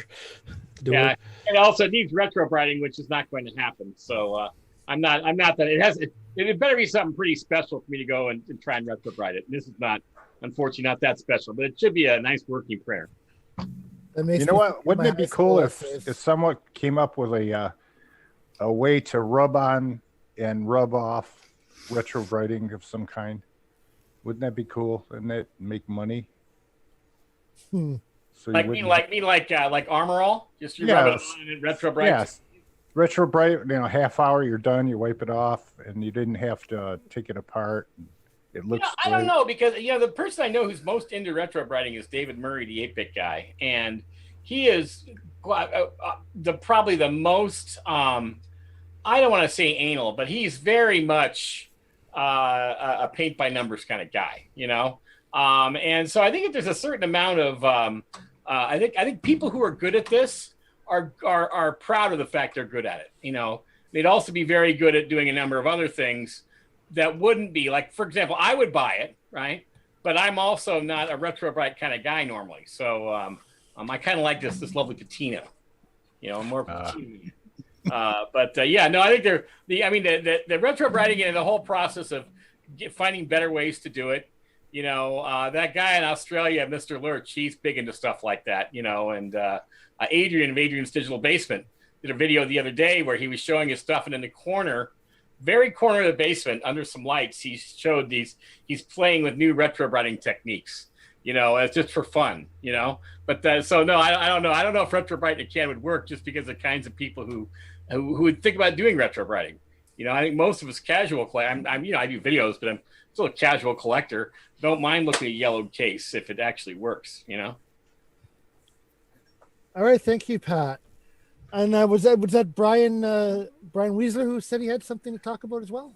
Yeah, I got a few things to share. Am I coming through okay? Yes. Mm-hmm. Okay. Yeah, I missed the coming back into the segment there. I had to disconnect and reconnect. My audio dropped off there, so sorry about that. Just before we left the news, I was trying to talk, and I don't know if my microphone was working, but Curtis was in his news segment was talking about a disc that said that Extravaganza was a disc that one lady had found. That is up on the archive. Oh, it is? Okay. Yep. And it looks like it's a group of like 20 or 25 little programs, little basic programs all grouped together, a little cluster of different games and utilities and such. Did it come with a book or anything? I didn't see a book out on the archive. No, just a zip file with the disc image. I wonder if it came with a piece of paper that explained them. It might, yeah. But it's in there. A couple of things I wanted to share real quick. One of the things on my list is the word pack. I was able to acquire one of these. That's the 80-column card that was available back in the time. So I was able to get one of those. So I was kind of excited about that. And that's the original PBJ one, or the? Yeah, this is the PBJ. Mm-hmm. Yeah, because they later resold those through Radio Shack, but. Okay, well, this one does say RS after it. I don't know if that's maybe the Radio Shack one then, or Did they totally I'm relabel? trying to remember if it actually changed the label to say Radio Shack or Tandy on it. I can't remember, honestly. Because I know they sold them independently at first, and then Radio Shack actually picked it up through express order. Okay. And then a book that I had shown out on Facebook there, somebody had talked about these, and I thought it was kind of cool.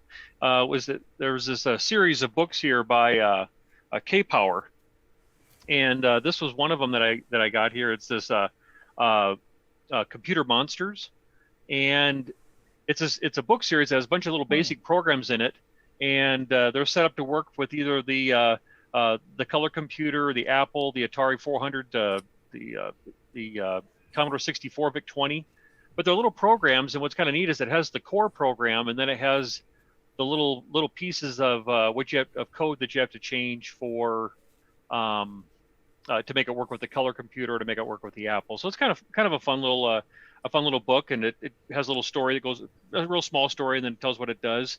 But it's each one, and then like I said, it has the changes that you have to make for the different computers to the core program to make it work. But then I found out there's actually a series of these, and so I was able to acquire those. So this is Computer Monster. I do like the fact, I was just going to point out too, that it has a tribute to Nightmare Hideaway on the cover there too. Oh yes, it does kind of look like the bats there and I stuff can see like a that. couch in the distance. And there was another one here called Computer Space Adventures. It was part of the series. And Computer Olympics. And again, all of these are the same thing, where it has a kind of a core program, and then it shows you all the things you have to change to make it work with the various systems. And then the last one that was part of the group was called Computer Craziness. So it was kind of a fun little set of books there to get. Now, were those all text-based programs, or were there graphic programs in there too? Or? Yeah, these are all, from what I've seen so far, these were all just text-based. So as example, here's one. I just flipped the page open here. Looks like a wine bottle and a glass there, and you can see it just uses characters to create the image. So I'm not sure what that's about. I just flipped it open as all. So what's it all about? Yeah, what's it all about? It's to encourage an underage drinking, I think. At this time, you should say crikey. Crikey. And then lastly, what I just wanted to share is I've been chatting with Michael Pretzley, and him and I have been kind of trading some cartridges. He's been looking for some, and I've been looking for some. So him and I have been kind of trading back and forth. And again, I'm trying to get all the different various labels and stuff. So I was able to get the checkers with the square label. I have the one that has the label that kind of goes diagonal. So I was able to get the square label. He had the Atom with the white label. I just had a red label one. So now I got a white label Atom cartridge. And then also a TRS-80, the color logo. The one I have is the white. This one here is kind of a shade of blue. It's kind of a little different looking. So I was kind of glad to get that one. And then one here, I don't know, is Terry still on the call with us? Terry Stiggy? No, I think he's gone. Oh shoot! I posted a picture about this. I was hoping to show him this one because this one's very interesting, and it looks like chess.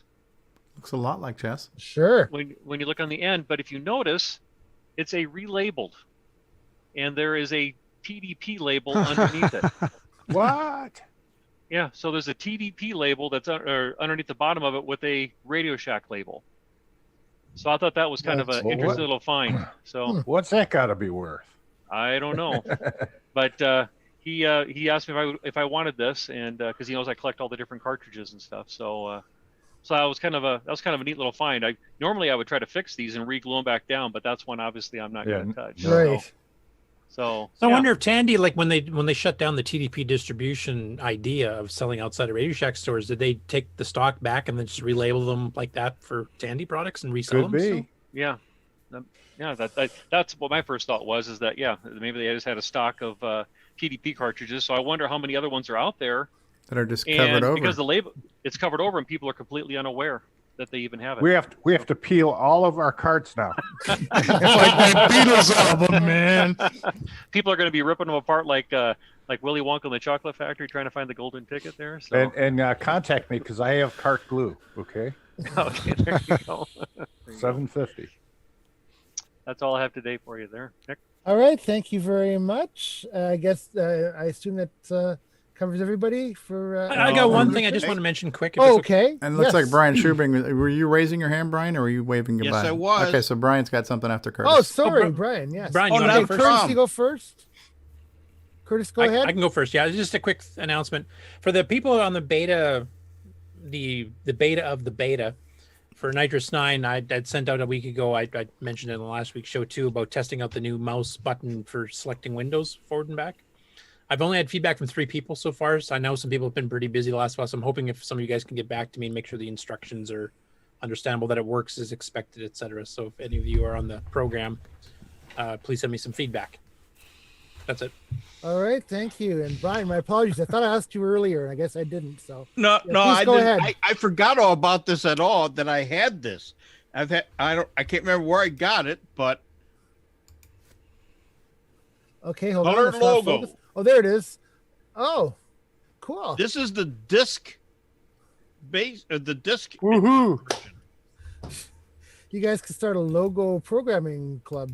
How many versions of logo did the CoCo had? Because we had super logo, color logo, DL logo. We've had disc and cassette and cartridge. And this version. is the Tandy Education System's 90- whatever SKU. So it's You got it. Yeah, this weird, is weird. 910100.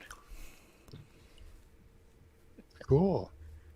So I forgot that I had this, and I don't see it on the archive either. And I've got a fresh disc in there too. Do you know anybody who knows how to make disc images, Brian Schubing? I know how to do that. Come on. Talking here. Who you talking to, guy? I was being sarcastic. You just did a YouTube video on it.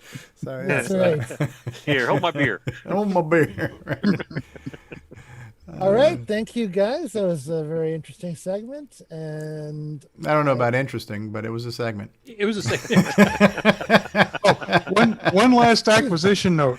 I've been looking for months. The most valuable thing in Curtis Boyle's backdrop is the white bookshelves that were formerly available at very many knockdown bookshelf sources, and you can't buy them anymore. Those white bookshelves aren't available. They haven't been available for months. They may not be available for months. I could find Trivia Fever cheaper than I could find those bookshelves. Anyway, interesting note. My search, I have 3 of them. I need 6 of them. Can't do Curtis, it. offer them, Curtis. Shipping. No might way, they're be a holding little- up all my rainbows. Right? Shipping may be prohibitive. Retro Innovations questions whether there was something interesting in that segment. So I don't know. I guess. Well, it certainly wasn't his comments, that's for sure. I do have one quick comment. Go ahead, Brian. Pat, for that DMP 105, I had scavenged a whole bunch of old computer printer ribbons from a store that had closed in my area about 25 years ago. They're still sealed. I might have that version. Oh.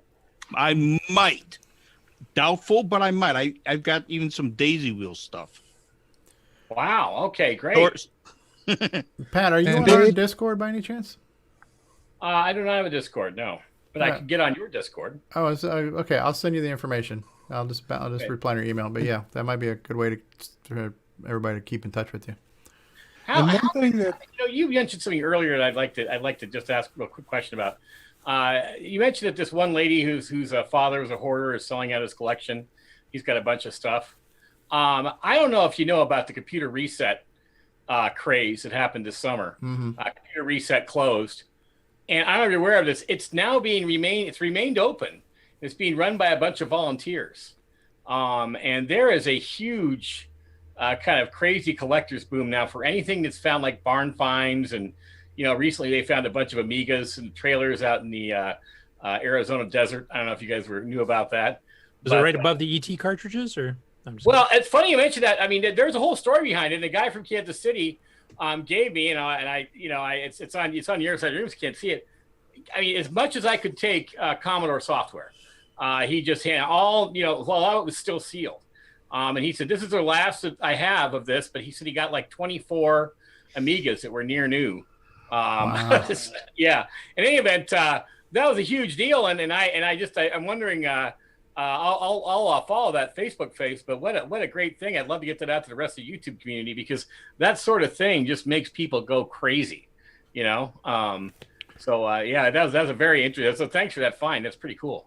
Well, things like that fuel the housing market, because people find that their house is just no longer big enough. Need a bigger one. I don't know what you're talking about. What are you talking about? What is this all about? It'd be like that huge hall of Tandy assembly when the guy brought that whole truck full of Oh yeah, stuff. yeah, that was neat. Yeah, Richard Lorbieski went to, one of the guys who's one of our semi-regulars. He went to the computer reset recently. He's in Texas, so. Yes, found some interesting stuff there.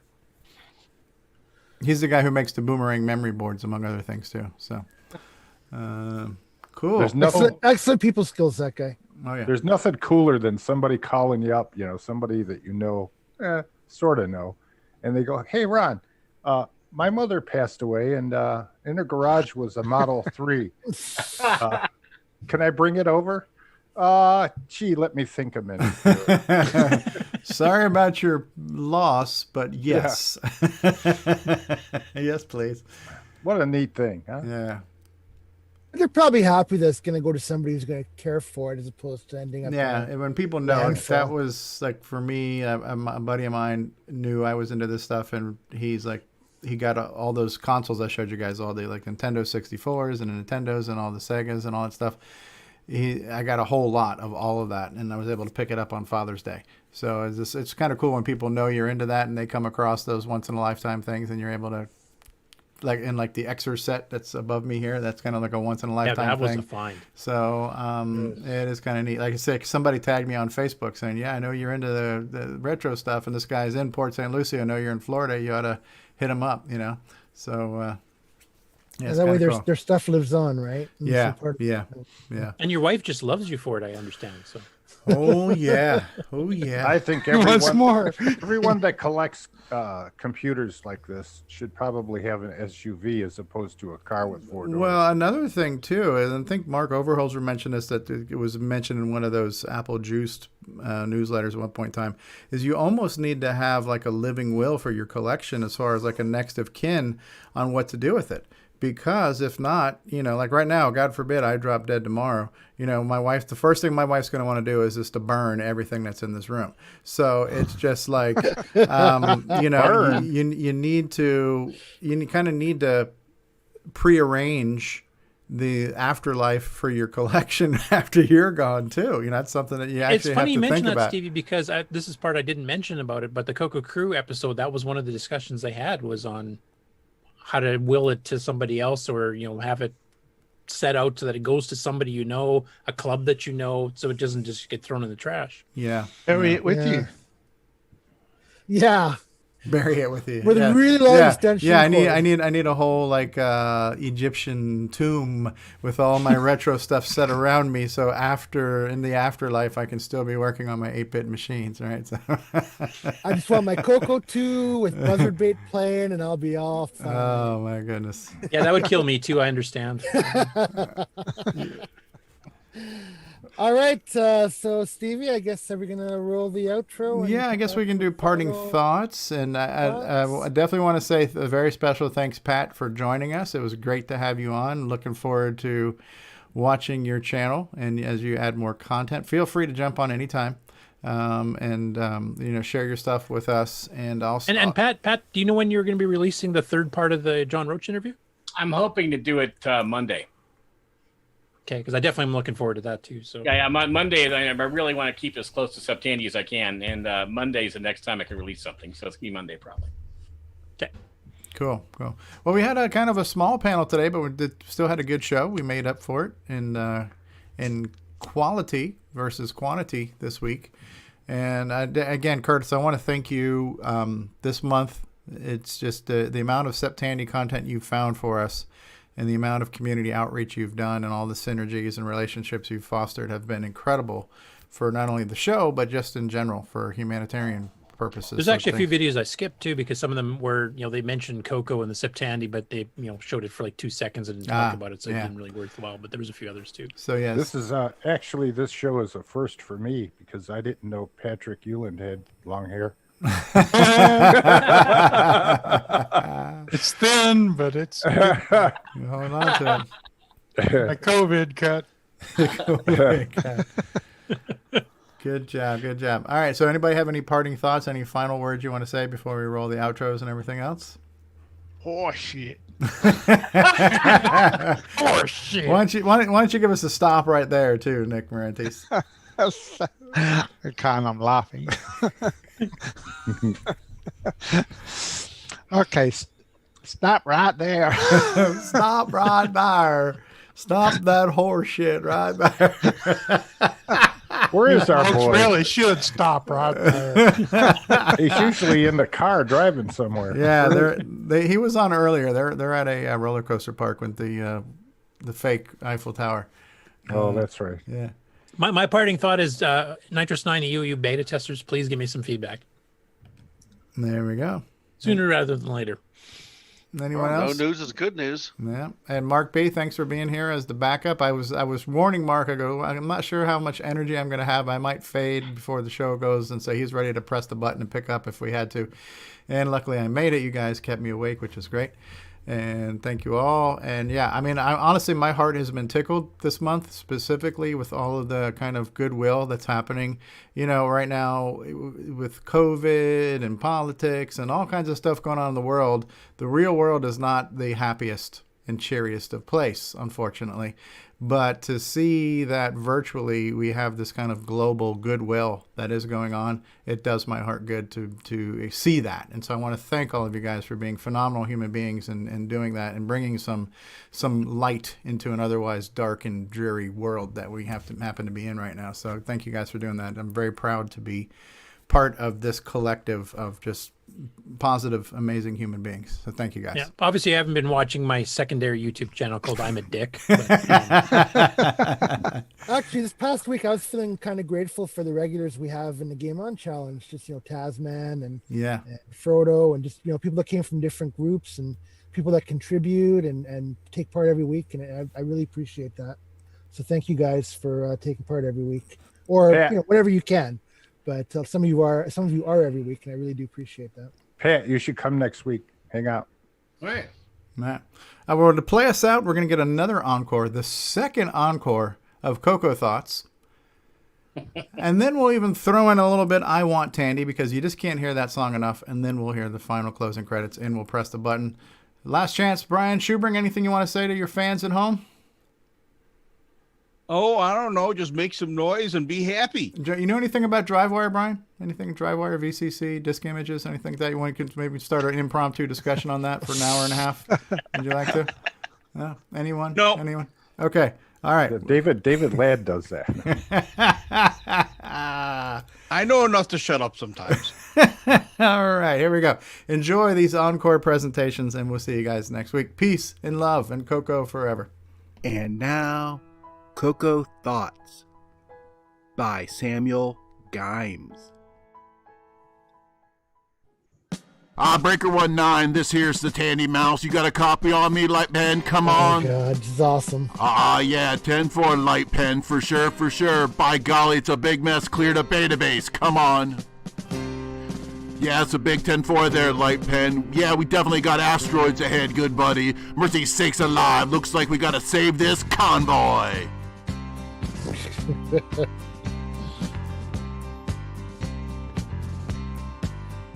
From the dark of the moon, like some cartoon, there's nothing but giant rocks. Magnetic mines from front and behind, and alien ships stealing stocks. We is heading for Bear, where there's no air, about a parsec out of Alpha Base. I said, Light Pen, here's the Tandy Mouse, and I'm gonna have to put them in their place. Cause we got a stellar lifeline bubbling through the stars. Yeah, we got a stellar lifeline, it might crash into Mars. Come on and shoot everything, it's all just gonna get in our way. We protect this stupid convoy, cross the galaxy. Convoy. I had to take a little poetic license with the rhyme there, nothing wrong with that.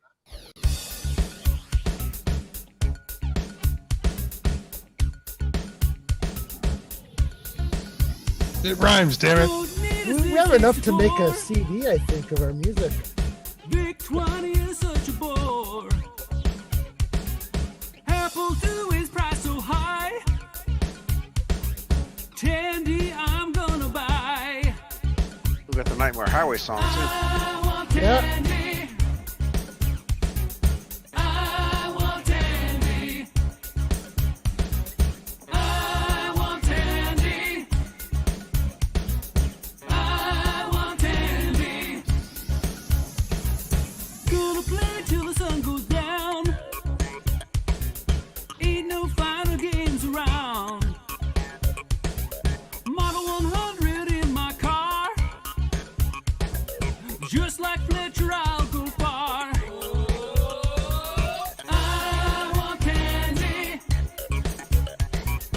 I want Tandy. I want Tandy. I want Tandy. I need it tonight. But JT, I need it tonight. I knew you would. Creepy. 40 years have come and gone. Tandy, I'm still counting on. Software, hardware, something new. Can't do without my switcheroo. I want Tandy. I want Tandy. I want Tandy. I want Tandy. Tandy sitting on my desk. Tandy for my BBS. Tandy word processing. Tandy for everything. Tandy when I'm alone. Tandy on my telephone. Tandy will never die. Tandy, don't ask me why. I want Tandy. I want Tandy. All right.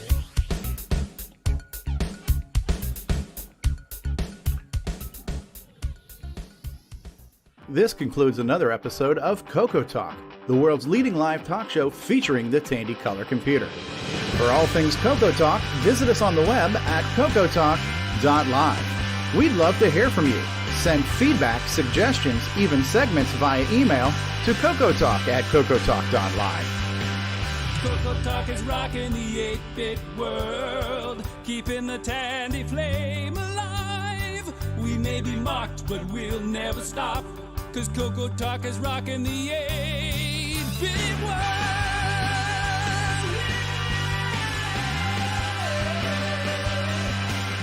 Consider supporting the show with a purchase of merchandise from our retro swag shop at 8bit256.com. If you'd like to become a patron of the show, click the Patreon link at our website at CoCoTalk.live. CoCoTALK is rocking the 8-bit world, keeping the Tandy flame alive. We may be mocked, but we'll never stop, 'cause CoCoTALK is rocking the 8-bit world. CoCoTALK would not exist without the community, its cast, crew, and contributors. Thanks go to Curtis Boyle, David Ladd, Mark Overholzer, Grant Leedy, Bruce Moore, Nick Marentes, Ron Delvaux, Rick Adams, Jason Reichert, Richard Lorbieski, Jim Brain, Tom C., Rob Inman, Mark Bosley, Brian Joyce, Ken Reichert, David O'Connor, Brian Weasler, Terry Steggy, Nick Marotta, John Strong, and many more, especially to Steve Bjork for production suggestions and James Diffendaffer for making my head explode.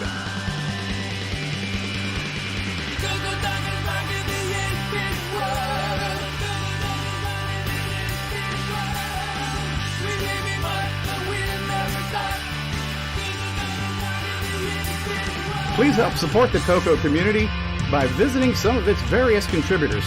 A list of resources is available at imacoconut.com. That's IMACOCONUT.com. The CoCoTALK theme song is copyright 2008 by D. Bruce Moore and Greg Sheeler. Mixed, mastered, and produced by D. Bruce Moore.